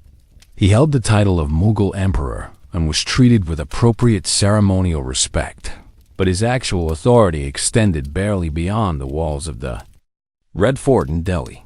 Regional powers would consult him on matters of protocol and legitimacy, but they made their own decisions about taxation, military policy, and foreign relations. Shah Alam II was essentially a constitutional monarch without a constitution, a figurehead ruler whose main function was to provide symbolic continuity with the imperial past. The new rules were unwritten but widely understood. Regional governors and emerging independent rulers would acknowledge imperial suzerainty in exchange for formal recognition of their autonomous authority.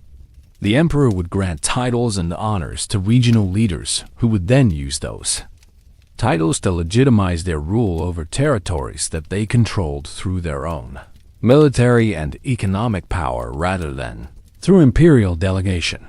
This created a peculiar form of federal monarchy where the central government existed, primarily to provide legitimacy services to regional powers rather than to exercise actual control over them.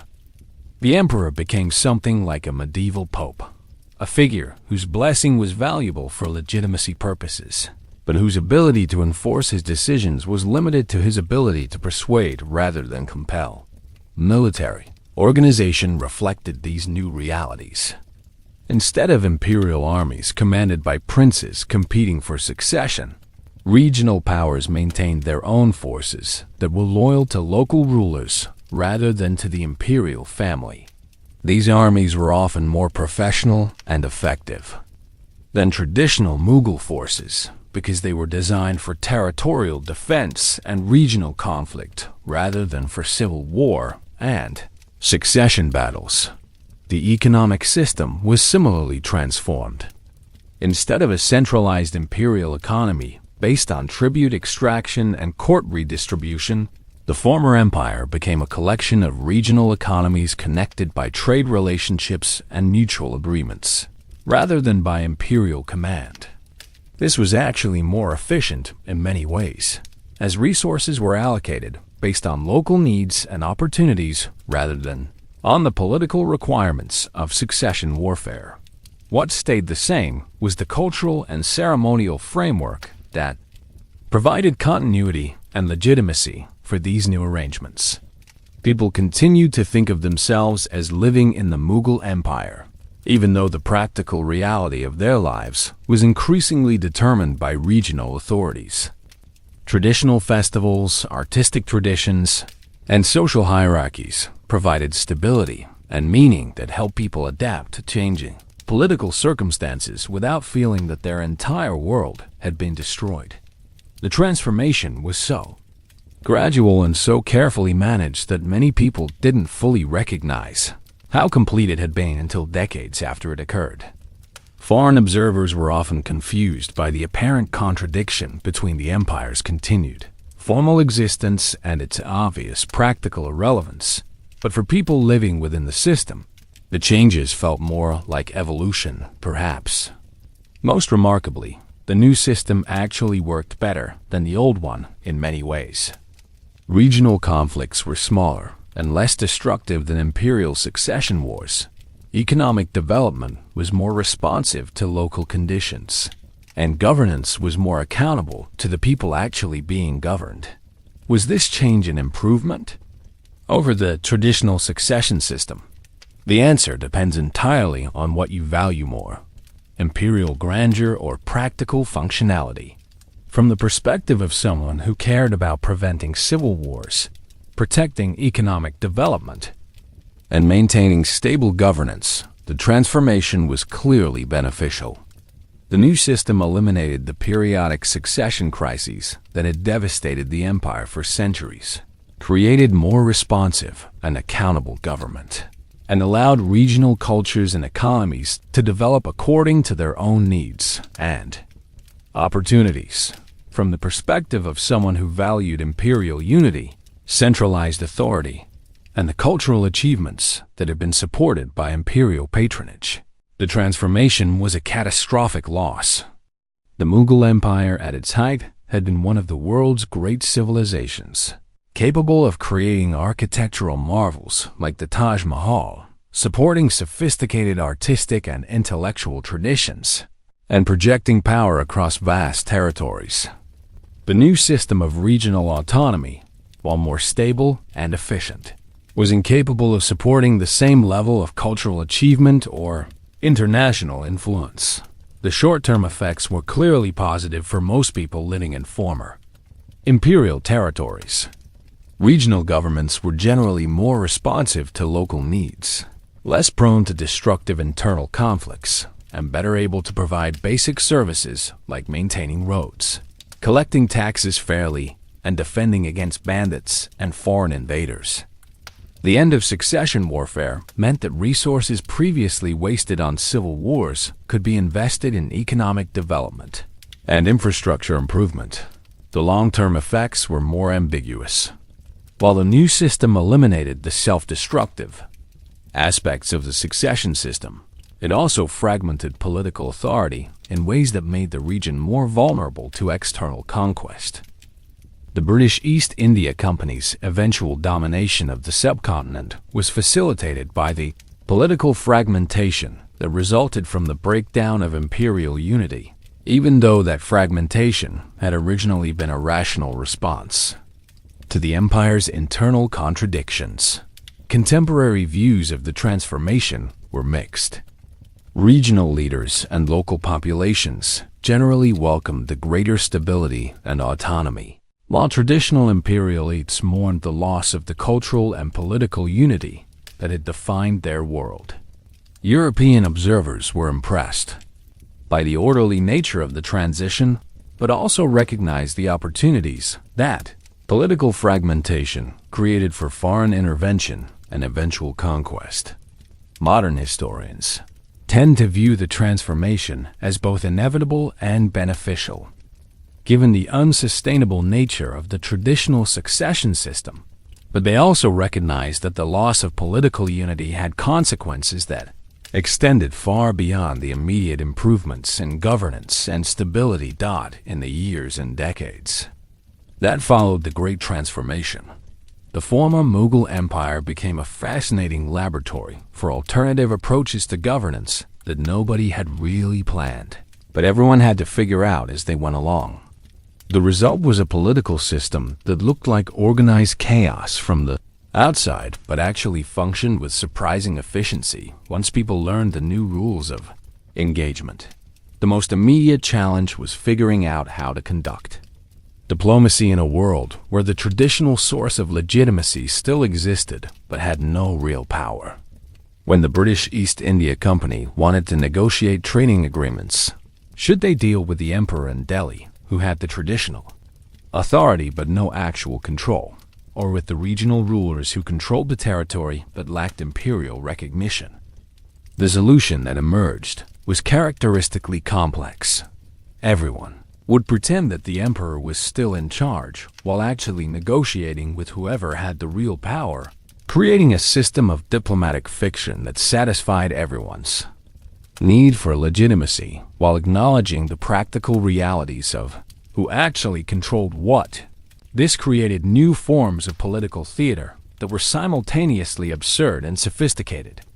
Regional rulers would travel to Delhi to receive titles and honors from an emperor who depended on their military protection to maintain his position, while the emperor would grant recognition to conquests that had already been completed and policies that were already being implemented. It was like a medieval version of a corporate board meeting where everyone pretends the CEO is making decisions while the actual work is being done by department heads who occasionally check in to make sure their initiatives are properly branded. The economic transformations were even more dramatic. Instead of the traditional imperial system, where wealth flowed from the provinces to Delhi and then back out through court patronage, regional economies began developing their own internal logic and external relationships. The Maratha Confederacy became a major power by essentially franchising military protection services to smaller kingdoms, creating a business model that was part medieval feudalism and part modern insurance company. The psychological effects on the population were surprisingly positive. After generations of living under a system where imperial politics meant periodic civil wars that devastated local communities, people discovered that regional governance was actually more predictable and responsive to their needs.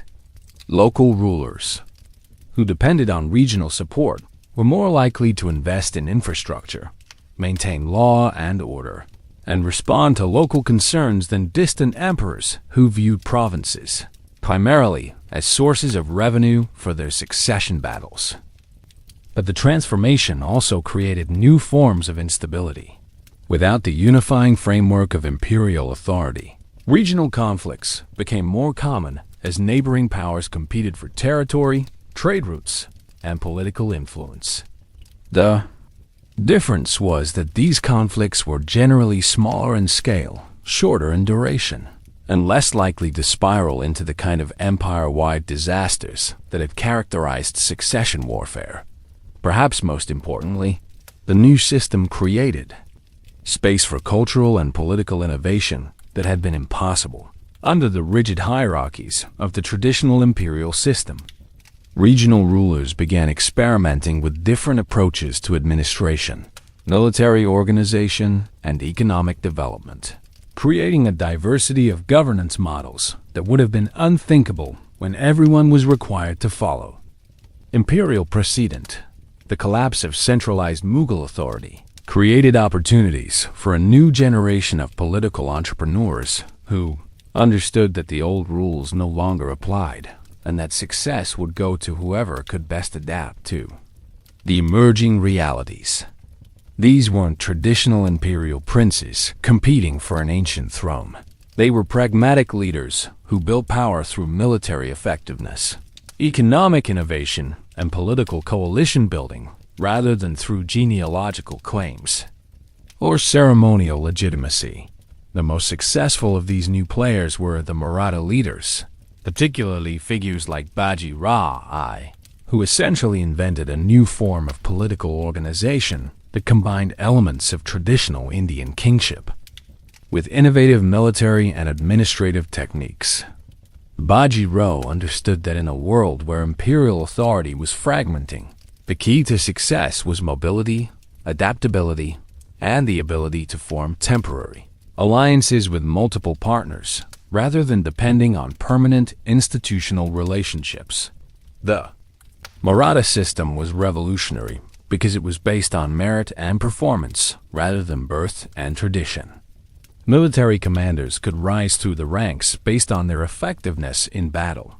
Administrators were rewarded for their ability to generate revenue and maintain order, and political leaders were judged by their success in expanding Maratha influence rather than by their adherence to ancient protocols. This created a dynamic, competitive system that attracted talented people from across the subcontinent who were looking for opportunities that weren't available in more traditional kingdoms. What made the Marathas particularly formidable was their understanding that political power in the new environment depended more on economic resources and military effectiveness than on symbolic authority or ceremonial recognition. They developed sophisticated systems for extracting tribute from conquered territories, maintaining professional armies that could operate year-round rather than seasonally, and creating administrative structures that could function effectively across diverse regions with different languages, cultures, and local traditions. But the Marathas weren't the only new players adapting to the changing landscape. In Punjab, Sikh leaders like Banda Singh Bahadur were creating entirely new forms of political organization based on religious community rather than traditional territorial kingdoms. The Sikh system was remarkable because it combined military effectiveness with social innovation, creating armies that drew their strength from shared religious conviction rather than feudal obligation or mercenary contracts. The Sikh approach was particularly threatening to traditional power structures because it demonstrated that political authority could be based on ideological commitment rather than hereditary status or imperial appointment. This wasn't just a new way of organizing armies. It was a new way of thinking about the relationship between rulers and subjects that challenged fundamental assumptions about political legitimacy that had governed Indian politics for centuries. In Bengal, figures like Alavardi Khan were pioneering yet another approach, the professional administrator who built power through bureaucratic competence rather than military conquest or religious authority.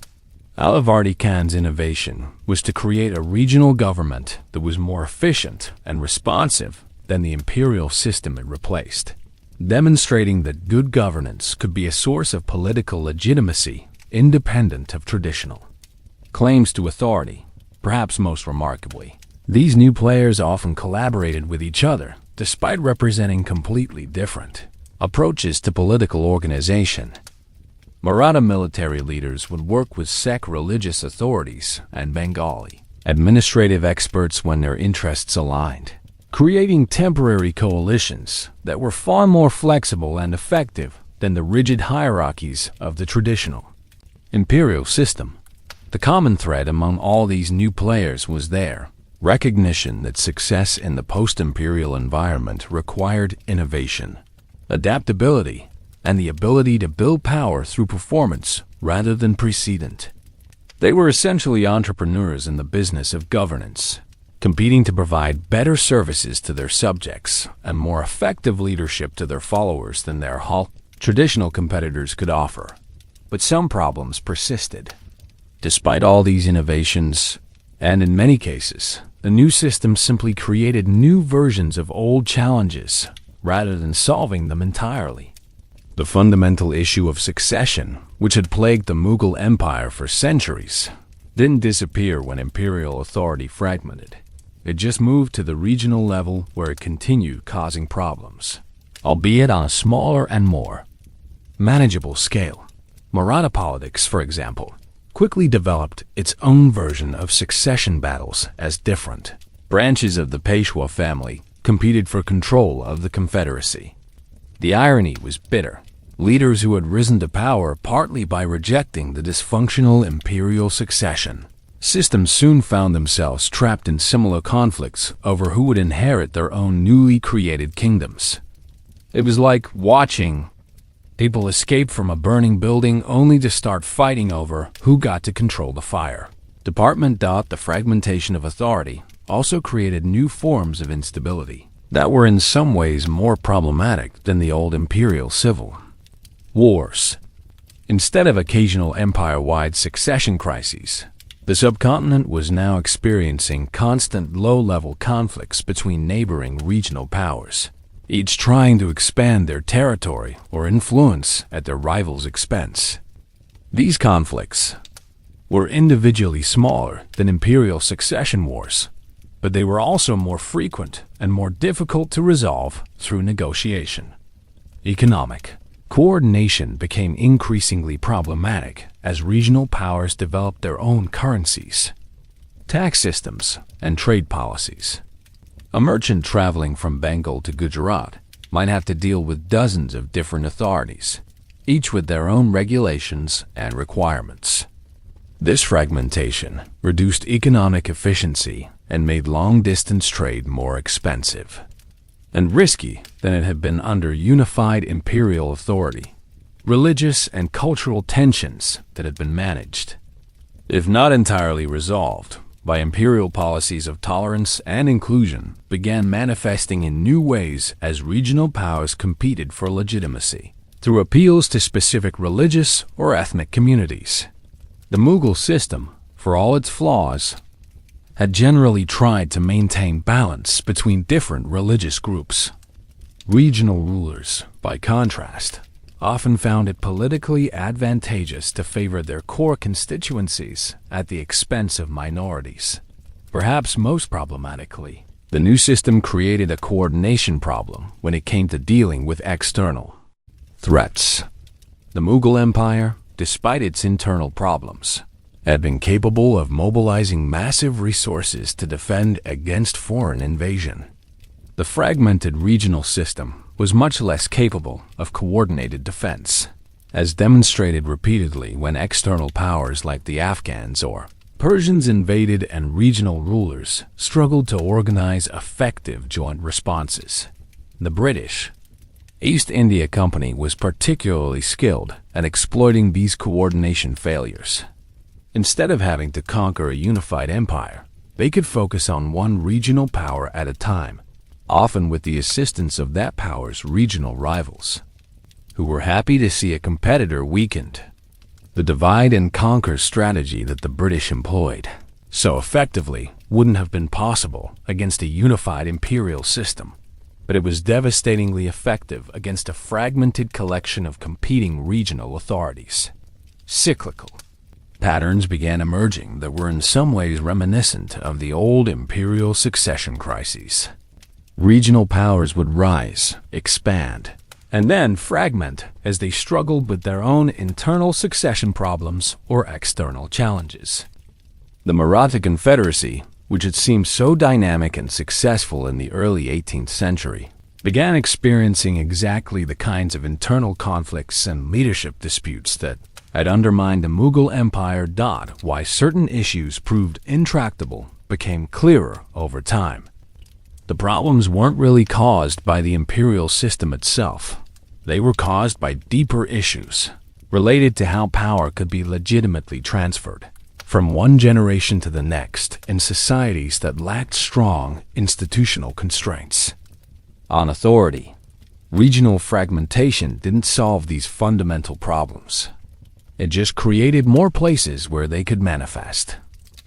Compared to the earlier imperial period, the new regional system represented both a step forward and a step backward in terms of effective governance and political development. The most obvious improvement was the elimination of empire-wide succession, crises that had periodically devastated vast territories and populations. Regional conflicts were certainly disruptive, but they were containable in ways that imperial civil wars had not been. The quality of day-to-day governance generally improved. Under regional administration, Local rulers, who depended on regional support, were more responsive to local needs than distant imperial administrators, who answered primarily to court politics in Delhi. Road maintenance, law enforcement, tax collection, and dispute resolution all became more efficient when handled by authorities who understood local conditions and had direct stakes in maintaining regional stability. What was unique about the Indian experience was the gradual, managed nature of the transition from imperial to regional authority.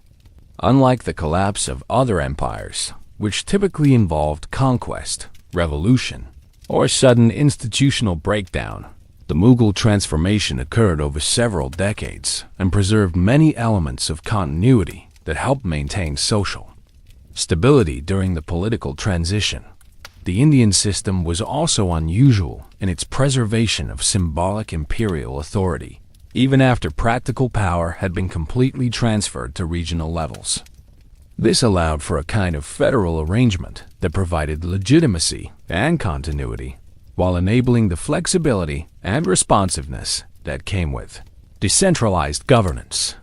Other empires that fragmented typically experienced more violent and chaotic transitions that destroyed existing institutions rather than adapting them. What was universal about the Indian experience was the fundamental tension between the need for unified authority to coordinate large-scale activities and the advantages of decentralized authority for responsive governance.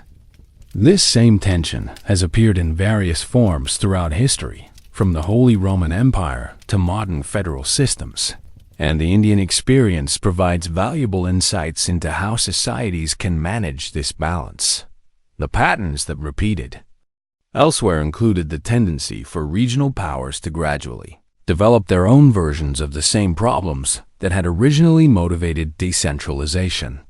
Maratha succession disputes, Sikh political fragmentation, and Bengali administrative corruption all demonstrated that changing the scale of political organization doesn't necessarily eliminate fundamental governance challenges.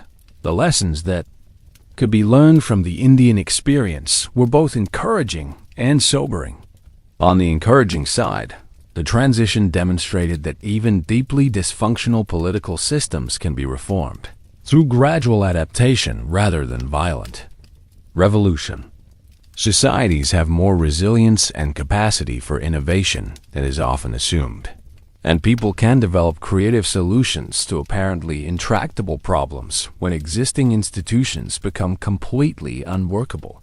On the sobering side, the Indian experience showed that political fragmentation, while solving some problems, creates others.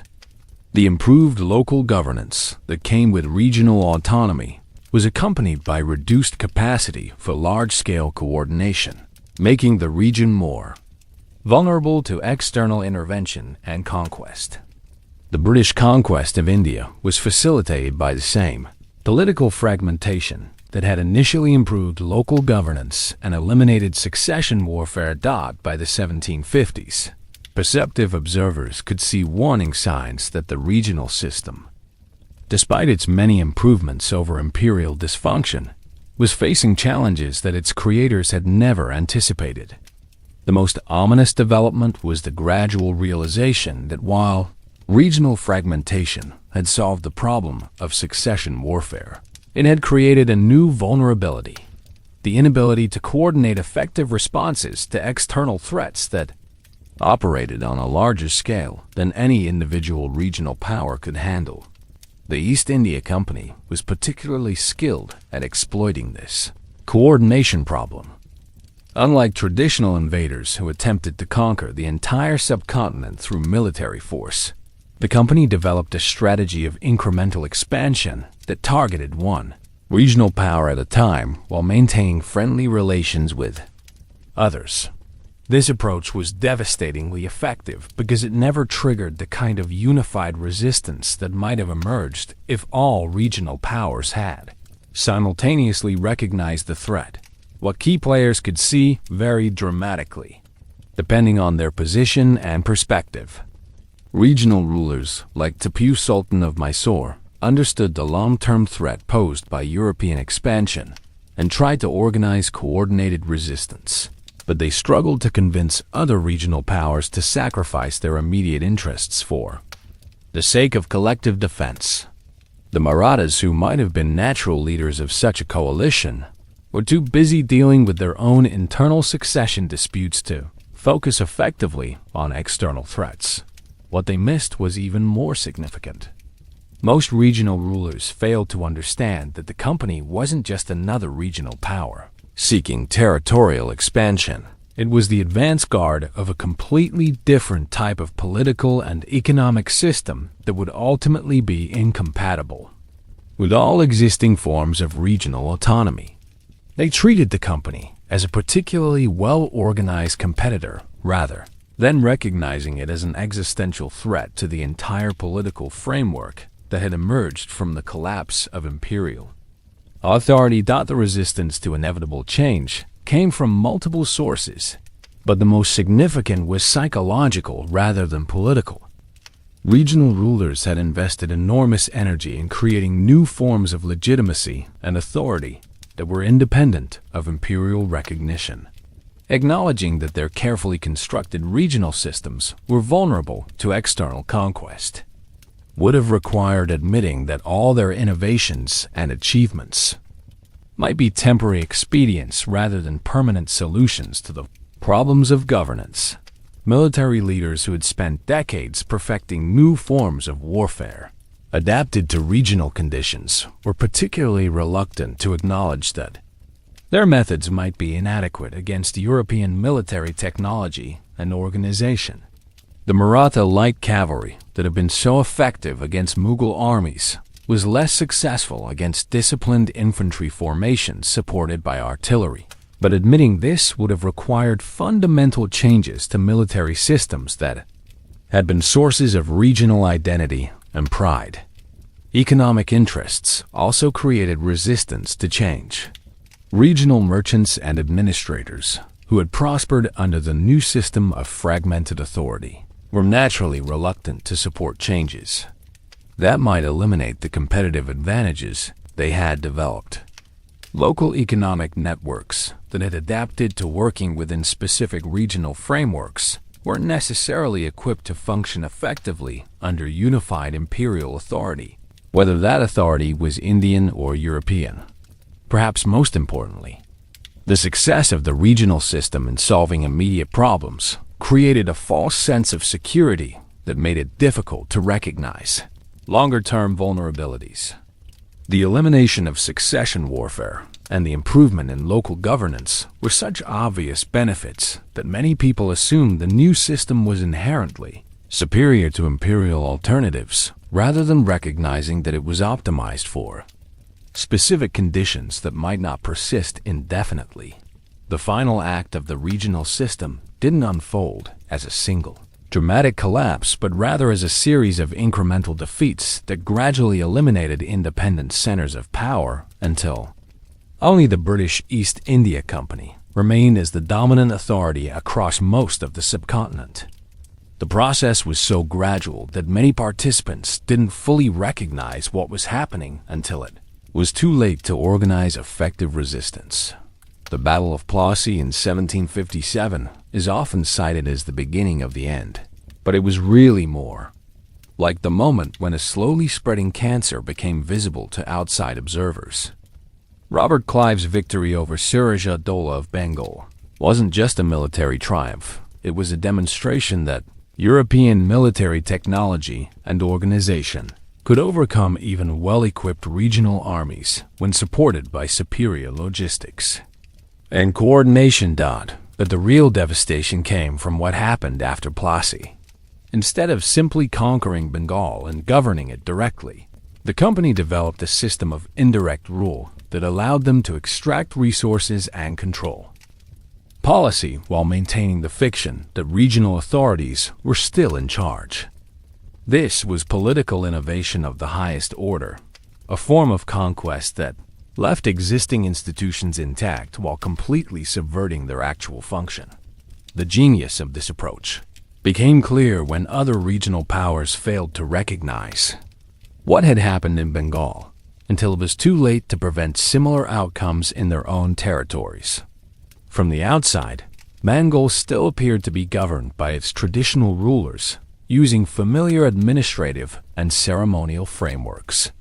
The reality was that these rulers had become essentially employees of the company, implementing policies designed to serve British rather than regional interests. The Maratha Wars of the late 18th and early 19th centuries represented the last serious attempt to organize coordinated resistance to British expansion, but they were undermined by the same succession disputes and internal conflicts that had originally motivated the creation of regional autonomy.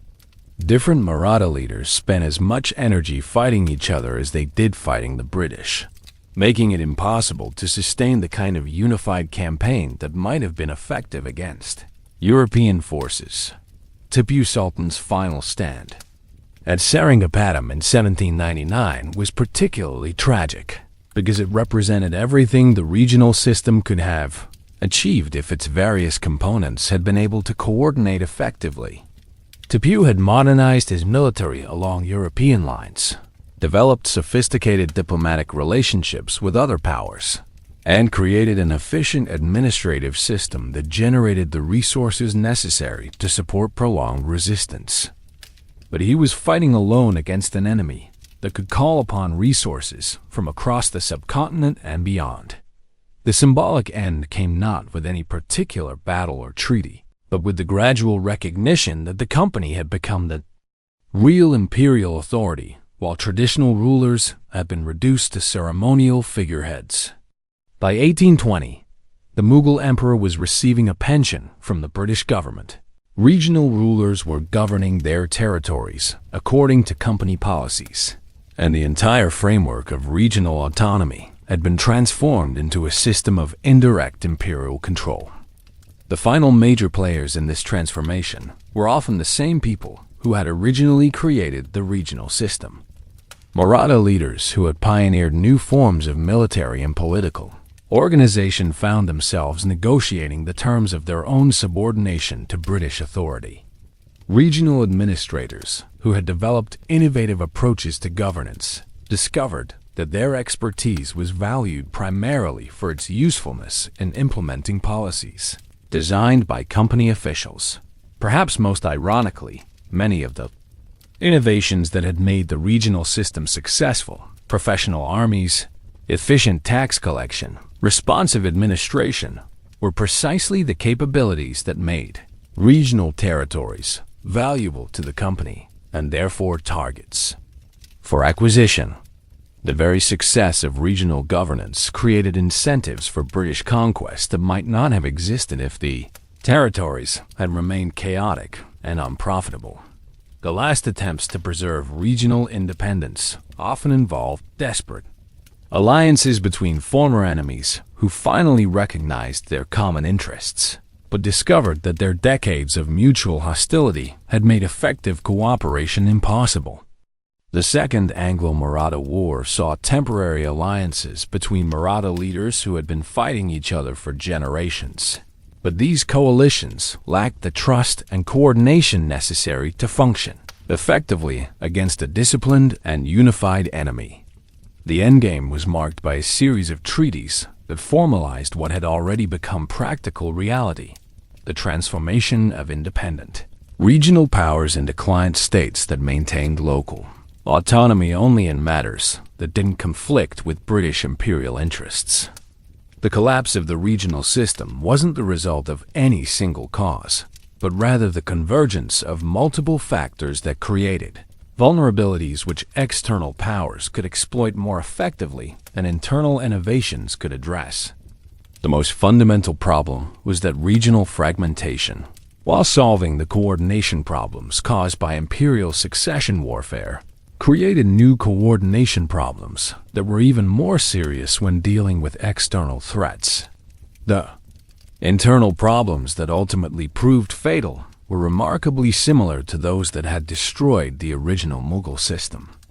Regional powers began developing their own succession disputes as the generation of leaders who had created the new system aged and died. The Maratha Confederacy, which had been the most successful of the regional innovations, gradually fragmented into competing branches of the Peshwa family who spent more energy fighting each other than defending against external threats.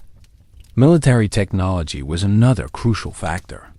The regional system had been optimized for the kind of warfare that had characterized 18th century Indian conflicts: highly mobile cavalry forces, siege warfare, and battles that were decided by tactical skill and local knowledge rather than superior equipment.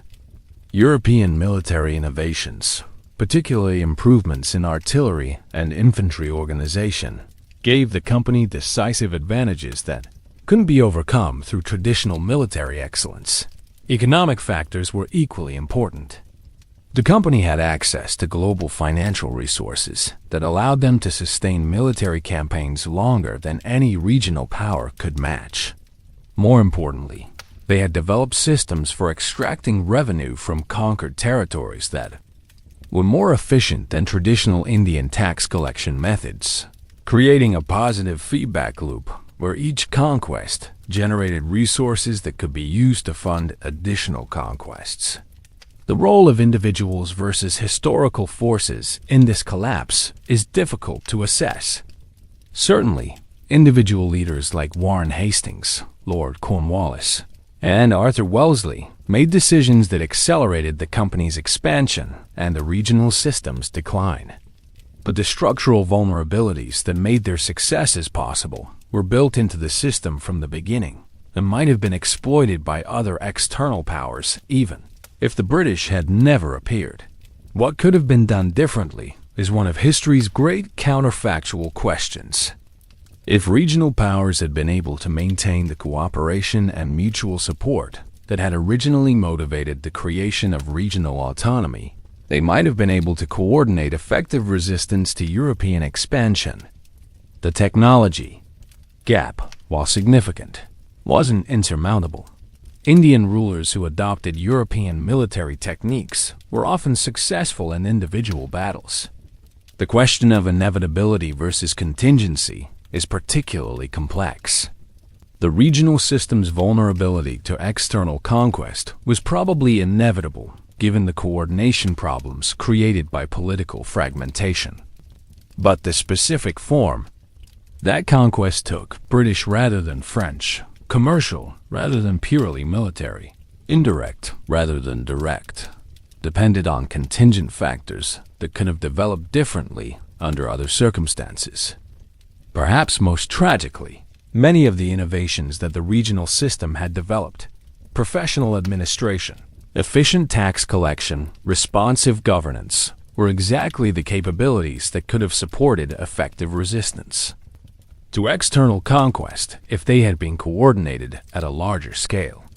The regional system had solved the technical problems of governance, but had been unable to solve the political problems of coordination that effective defense required. The ultimate irony was that the regional system failed not because it was inferior to what came before or after, but because it was optimized for a specific set of conditions that changed faster than the system could adapt.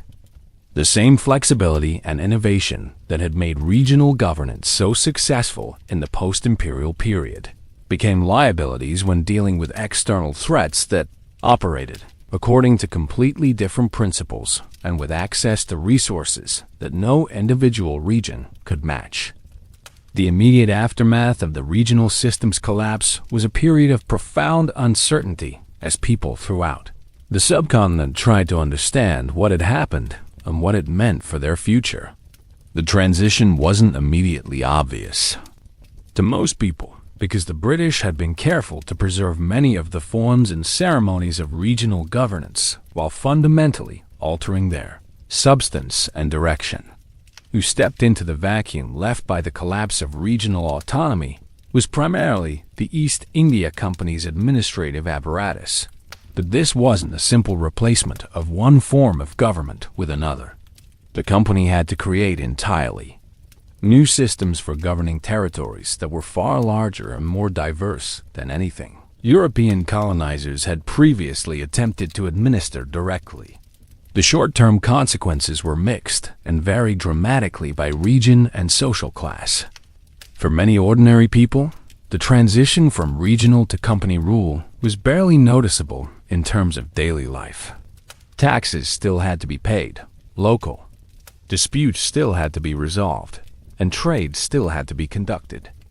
The main differences were that ultimate authority now rested with officials who answered to London rather than to local rulers, and that economic policies were increasingly designed to serve British rather than Indian interests. For the traditional ruling classes, the consequences were more dramatic. Regional nobles and administrators, who had built their careers and identities around the innovations of the regional system, found themselves having to choose between accommodation with the new imperial order or resistance that was likely to be futile. Many chose accommodation, using their knowledge of local conditions and administrative expertise to secure positions within the Verenigde Company's governmental structure. Contemporary reactions varied widely depending on people's experiences with the regional system and their expectations about British rule. Some welcomed the end of the constant low-level warfare that had characterized regional competition, hoping that unified imperial authority would bring greater stability and economic development. Others mourned the loss of the cultural and political autonomy that had flourished under regional governance.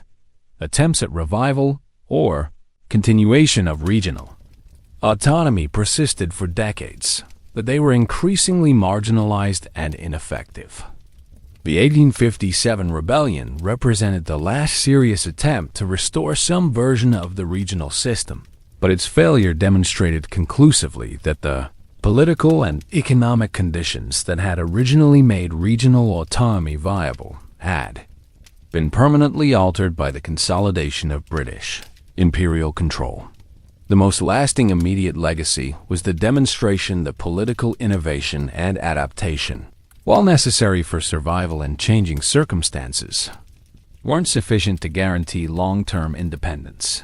When facing external threats with superior resources and coordination capabilities, the legacy of the Mughal succession system and its eventual transformation shaped Indian political thought and institutions in ways that continue to influence the subcontinent today. The experience of watching a sophisticated civilization nearly destroy itself through systematic fratricide left an indelible mark on how later generations thought about power, authority, and the proper relationship between central and regional government. The most immediate impact was on the generation of Indian political thinkers who witnessed the collapse of regional autonomy and the consolidation of British rule. Leaders like Ram Mohan Roy and later figures in the independence movement understood that effective resistance to foreign domination required the kind of coordinated action that the regional system had been unable to achieve. This insight influenced the development of Indian nationalism, which was conceived from the beginning as a unifying force that could overcome the political fragmentation that had made colonial conquest possible. The specific influences of the Mughal experience on later political development were both obvious and subtle. Obviously, the Indian National Congress and other independence organizations were designed to avoid the coordination problems that had doomed regional resistance to British expansion. The emphasis on unified leadership, centralized decision-making, and ideological coherence that characterized the independence movement was a direct response to the fragmentation that had made the subcontinent vulnerable to external conquest. More subtly, the Mughal experience influenced how Indians thought about the relationship between democracy and stability. The succession system had demonstrated that competition for power, while potentially beneficial for ensuring capable leadership, could become destructive when taken to extremes. This lesson influenced the development of Indian democratic institutions, which were designed to channel political competition in constructive directions while preventing the kind of zero-sum conflicts that had characterized imperial succession. Battles. How later generations viewed the Mughal period varied significantly depending on their political perspectives and historical circumstances. British colonial administrators and their Indian allies tended to emphasize the chaos and violence of the succession system as justification for imperial rule, arguing that Indians were incapable of governing themselves effectively without external supervision. This interpretation became part of the colonial narrative that portrayed British rule as a civilizing mission that had rescued the subcontinent from endemic political dysfunction. Indian nationalists, by contrast, tended to focus on the cultural and economic achievements of the Mughal period while treating the succession system as an aberration that didn't reflect the true character of Indian civilization. This interpretation emphasized the sophisticated administrative systems, religious tolerance, and artistic achievements of the empire, while minimizing the significance of the political instability that had ultimately led to its collapse. The myths versus realities that developed around the Mughal period often reflected contemporary political concerns rather than historical accuracy. The myth of the great Mughals, who had created a golden age of prosperity and cultural achievement, became important for Indian nationalist claims about the subcontinent's capacity for self-governance. The reality of the succession system's destructive effects was often downplayed because it complicated narratives about indigenous political competence.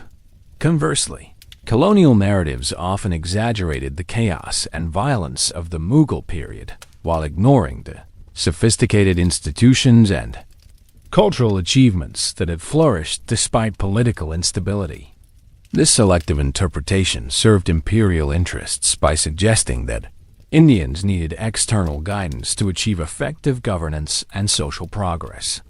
Why the Mughal experience remained important in later Indian political discourse had less to do with nostalgia for imperial glory than with practical concerns about how to organize effective government in a diverse, complex society.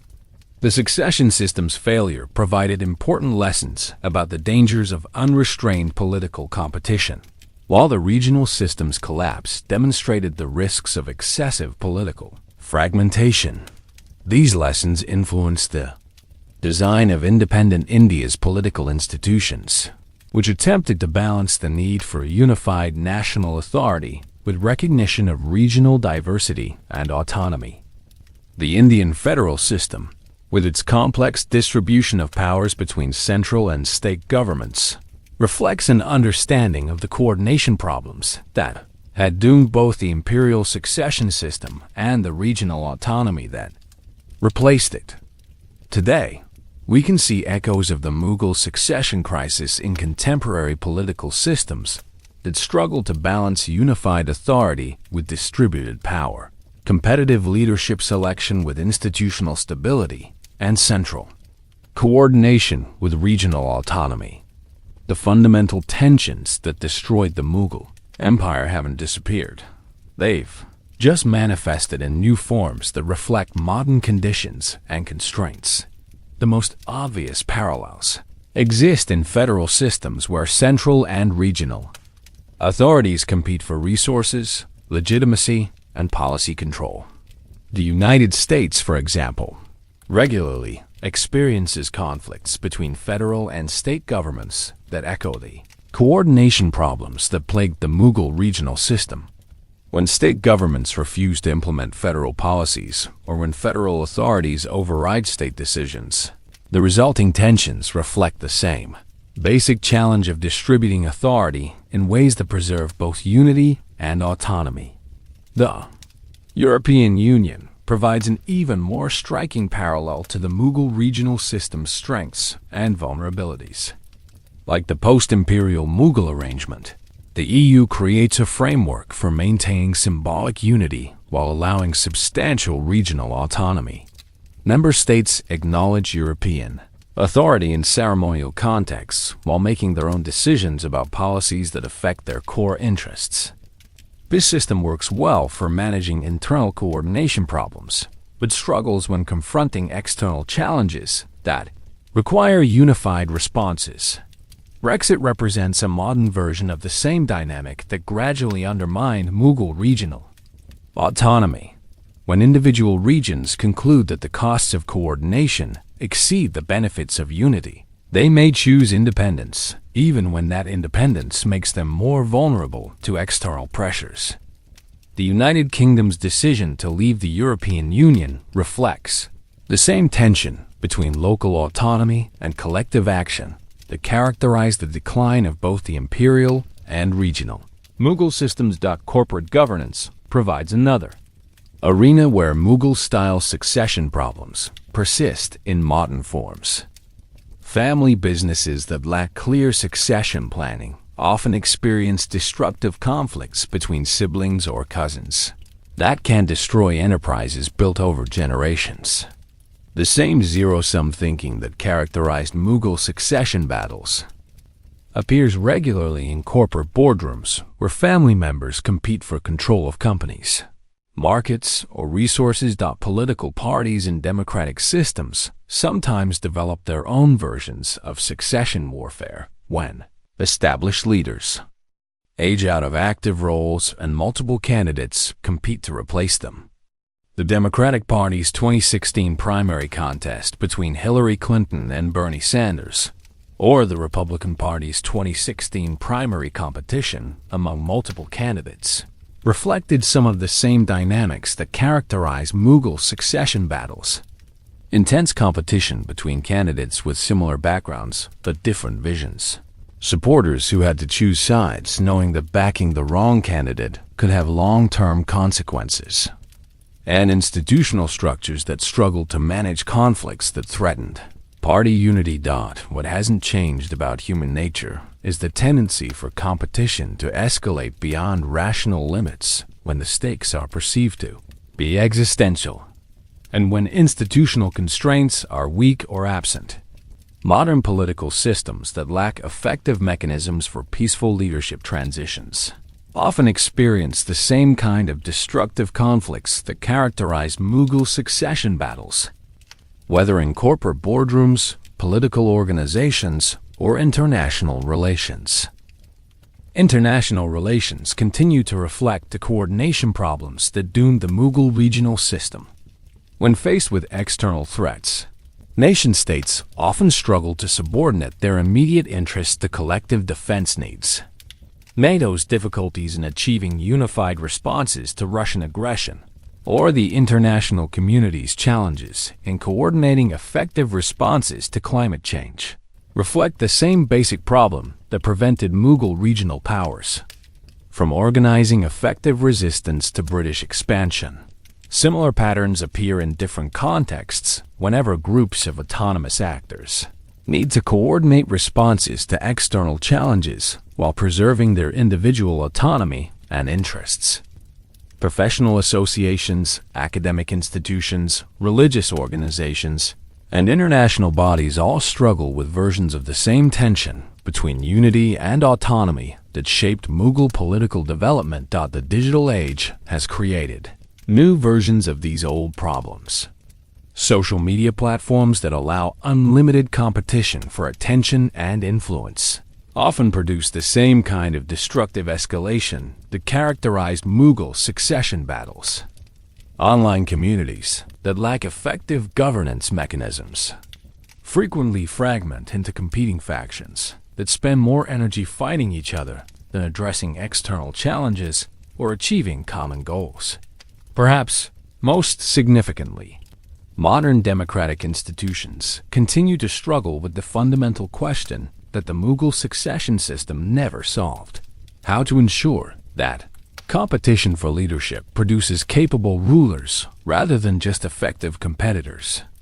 Electoral systems that reward candidates who are skilled at winning campaigns, but not necessarily at governing, reflect the same disconnect between selection mechanisms and governing requirements that plagued the Mughal Empire. Even now, the Mughal experience influences how scholars, policymakers, and citizens think about fundamental questions of political organization and institutional design.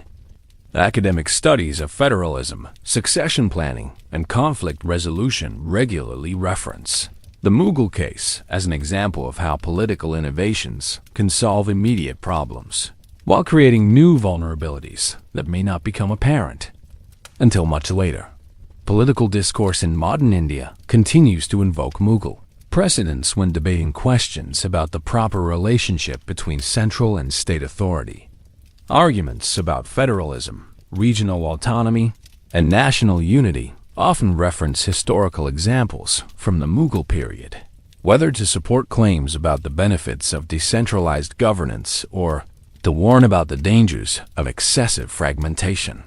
Social movements that advocate for greater regional autonomy or minority rights frequently cite the religious tolerance and cultural pluralism of the Mughal period as evidence that diversity and unity can be compatible under appropriate institutional arrangements. Conversely, advocates for stronger central authority often point to the Mughal Empire's collapse as evidence that excessive accommodation of regional differences can undermine national cohesion and security. The influence extends beyond formal political institutions to popular culture, where Mughal stories continue to provide narratives about power, family, loyalty, and betrayal that resonate with contemporary audiences. Bollywood films, television series, and novels that dramatize Mughal court life often use historical events to explore themes about leadership, succession, and institutional decay that remain relevant to modern political experiences. Why people still care about the Mughal succession system isn't primarily because of nostalgia for imperial glory or romantic fascination with historical drama. The continuing interest reflects recognition that the fundamental problems the Mughals faced, how to organize effective government, manage political competition, balance unity with diversity, and maintain institutional stability across generations, remain unsolved challenges that every political system must address in its own context and according to its own constraints and opportunities. The Mughal experience has had a particularly significant impact on how modern federal systems think about the distribution of authority between central and regional governments. Constitutional designers who studied the collapse of both the imperial and regional Mughal systems understood that effective federalism requires careful balance between the coordination capabilities that come with centralized authority and the responsiveness and innovation that come with regional autonomy. The Indian Constitution's complex federal structure reflects direct engagement with the lessons of Mughal political development. The emergency powers that allow the central government to assume direct control over state administrations were designed partly to prevent the kind of coordination failures that had made the subcontinent vulnerable to external conquest. Conversely, the substantial powers reserved to state governments reflect recognition that excessive centralization can produce the kind of institutional rigidity that had made the imperial succession system so destructive. Other federal systems have learned similar lessons from the Mughal experience, though often indirectly through scholarly analysis rather than direct historical memory. The German federal system's emphasis on cooperative federalism reflects understanding of coordination challenges that parallel those faced by Mughal regional powers. The Canadian federal system's mechanisms for managing conflicts between federal and provincial authorities were influenced by analysis of historical cases, including the Mughal experience, where such conflicts had escalated beyond institutional control. Modern discussions about European integration regularly reference historical examples of political systems that achieved impressive cultural and economic development while struggling with fundamental governance challenges. The Mughal Empire's combination of sophisticated civilization and dysfunctional political institutions provides a cautionary example for contemporary efforts to create new forms of supranational governance that preserve national autonomy while enabling collective action. The continuing relevance of these lessons explains why the Mughal succession system remains a subject of academic study and policy analysis rather than just historical curiosity. Looking back across the 3 centuries of Mughal political evolution we've explored tonight, we've witnessed one of history's most fascinating experiments in how political systems can adapt, innovate, and ultimately transform themselves in response to their own internal contradictions. From the systematic fratricide of the imperial succession system through the creative solutions of regional autonomy to the final tragedy of external conquest, this story reveals patterns about power, family, and human nature that remain startlingly relevant to our modern world. The key patterns that emerged from our journey are both universal and specific to their historical context. Most fundamentally, we've seen how political systems that solve one set of problems often create entirely new challenges that their designers never anticipated. The Mughal succession system eliminated the potential for weak or incompetent rulers, but created a culture of perpetual civil war. The regional system that replaced it eliminated succession warfare that made coordinated defense impossible. Each solution contained the seeds of new problems that would eventually require further adaptation or replacement. We've also seen how human ingenuity and adaptability can keep civilizations functioning even when their formal political institutions become completely dysfunctional. The administrators, merchants, entertainers, and ordinary people who navigated the chaos of Mughal succession battles developed sophisticated strategies for survival and prosperity that often worked better than the official systems they were supposed to support. This demonstrates both the resilience of human societies and the limits of top-down political design. Perhaps most surprisingly, we've discovered how people can normalize even the most extreme political arrangements when they're embedded in familiar cultural and social frameworks. The systematic murder of family members for political advantage seemed reasonable to people who grew up in a culture that celebrated competition, viewed power as indivisible, and treated political authority as a divine mandate rather than a social contract. The most important takeaways from this story aren't about the specific details of Mughal political organization, but about the eternal challenges that every political system must address. How do you ensure peaceful transitions of power? How do you balance unified authority with regional autonomy? How do you prevent political competition from becoming destructive? How do you maintain institutional stability while adapting to changing circumstances? The Mughals' answers to these questions were often creative and sometimes effective, but they were never permanent solutions. Our understanding of these events has evolved significantly as historians have gained access to new sources and developed new analytical frameworks. Earlier scholarship that focused primarily on court politics and military campaigns has been supplemented by studies of economic networks, social relationships, and cultural adaptations that reveal the complexity of how ordinary people experienced and shaped these political transformations. What emerges from this more comprehensive analysis is a picture of a civilization that was simultaneously more sophisticated and more fragile than traditional narratives suggested. The Mughal Empire's cultural achievements were real and lasting, but they coexisted with political institutions that were fundamentally unstable and ultimately unsustainable. This combination of brilliance and dysfunction reflects something essential about the human condition: our capacity for creating beautiful, complex societies that nevertheless struggle with basic problems of cooperation and coordination. 1. Final story that encapsulates everything we've discussed tonight comes from the very end of our narrative. In 1858, when the last Mughal emperor, Bahadur Shah Zafar II, was put on trial by the British for his role in the rebellion that had attempted to restore imperial authority. The scene in the courthouse was surreal.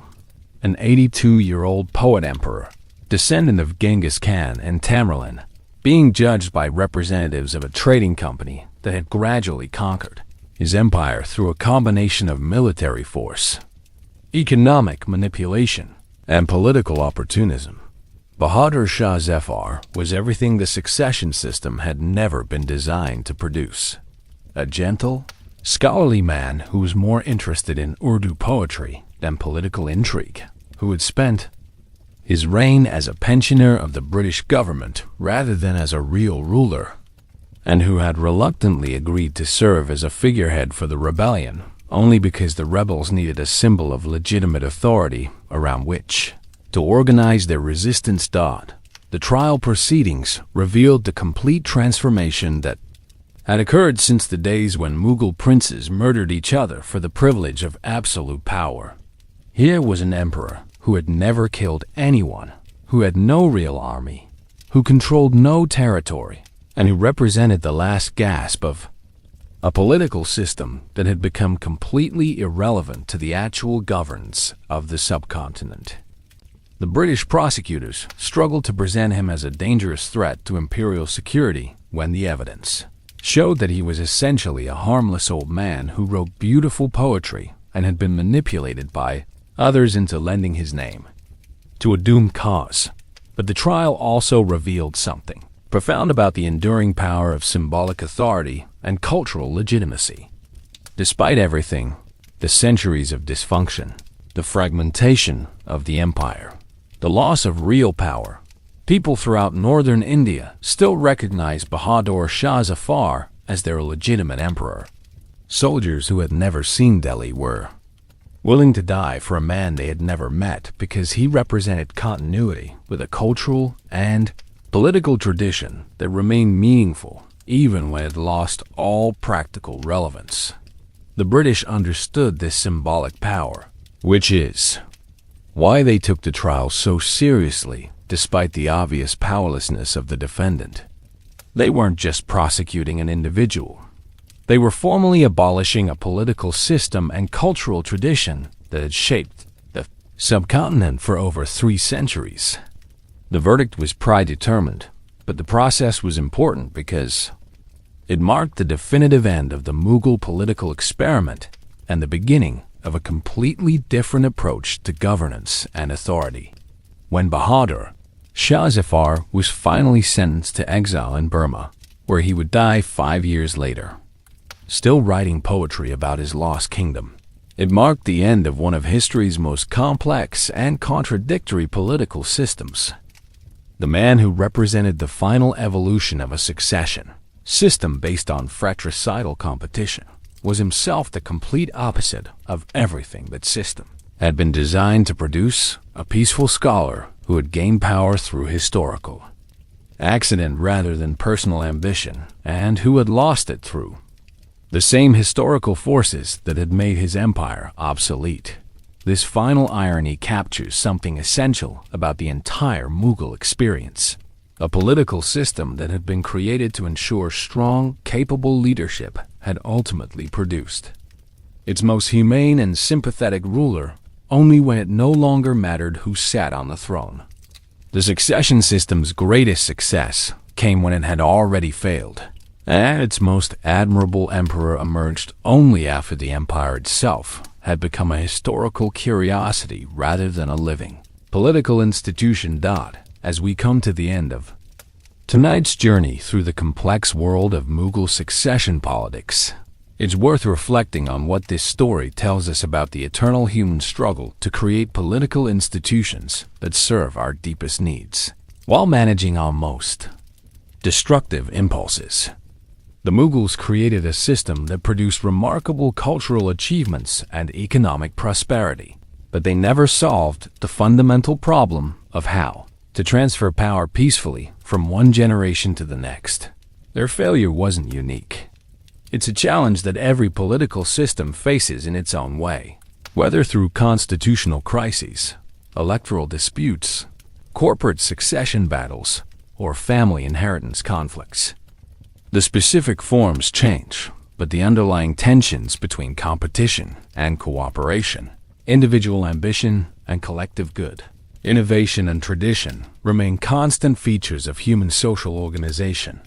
The story of the Mughal succession system reminds us that there are no perfect solutions to these eternal challenges, only temporary arrangements that work until circumstances change and require new adaptations. Perhaps that's the most important lesson. Not that we should avoid the Mughals' mistakes, but that we should recognize the provisional nature of all political arrangements and maintain the flexibility to adapt when our current systems stop serving their intended purposes. In the quiet darkness of your own thoughts tonight, you might consider how the tensions we've explored between unity and autonomy, stability and innovation, tradition and adaptation, play out in your own life and community. What this entire saga reveals about the human condition is both deeply disturbing and oddly reassuring. On the disturbing side, we've seen how intelligent, cultured people can convince themselves that systematic violence is not only acceptable, but necessary for the proper functioning of society. The Mughal succession system wasn't created by psychopaths or barbarians. It was designed and maintained by sophisticated individuals who genuinely believed they were serving the greater good by ensuring that only the strongest and most capable rulers would govern their empire. This capacity for moral rationalization is perhaps the most chilling aspect of the entire story. Princes who composed poetry, patronized scholars, and built beautiful monuments could also order the execution of their own brothers with the same casual efficiency that modern executives might terminate underperforming employees. The cultural frameworks that made this possible, the belief in divine mandate, the conviction that power was indivisible, the assumption that competition naturally produced optimal outcomes, didn't disappear when the empire collapsed. They simply found new expressions in different contexts. But the story is also reassuring in its demonstration of human resilience and adaptability. Throughout the centuries of political chaos we've explored, ordinary people continued to find ways to live meaningful lives, build relationships, create beauty, and pursue happiness despite living in a system that seemed designed to make such achievements impossible. The administrators who developed bureaucratic aikido, the merchants who created political insurance policies, the entertainers who provided psychological services to traumatized princes, all of these people demonstrated that human creativity and cooperation can flourish even in the most adverse circumstances. Perhaps most remarkably, we've seen how people can learn from historical experience and gradually develop better solutions to seemingly intractable problems. The regional system that emerged from the collapse of imperial authority wasn't perfect, but it represented genuine innovation and improvement over what had come before. The federal institutions that modern democracies have developed to manage conflicts between central and local authority reflect accumulated wisdom about coordination challenges that includes lessons learned from the Mughal experience. This suggests that while human nature may include troubling capacities for violence and self-deception, it also includes equally powerful drives toward learning, adaptation, and moral progress. The same species that created the Mughal succession system also eventually recognized its destructive consequences and developed alternatives that better served human flourishing. The eternal relevance of these themes becomes clear when we consider how contemporary political systems continue to struggle with the same fundamental challenges. The polarization that characterizes modern democratic politics, the difficulties that international organizations face in coordinating responses to global challenges, the succession planning problems that plague family businesses and political movements. All of these reflect variations on the same themes that shaped Mughal political development.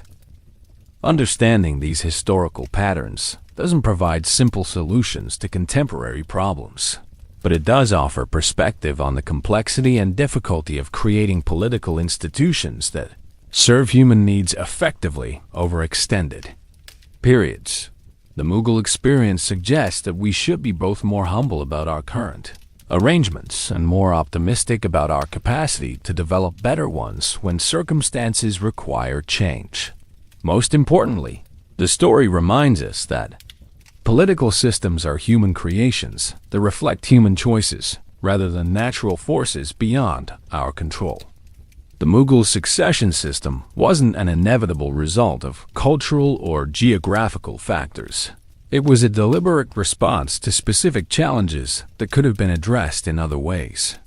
Similarly, our contemporary political arrangements represent choices that can be reevaluated and changed when they stop serving their intended purposes. The responsibility for creating political institutions that promote human flourishing rather than human destruction ultimately rests with each generation's willingness to learn from historical experience while adapting to new circumstances and challenges.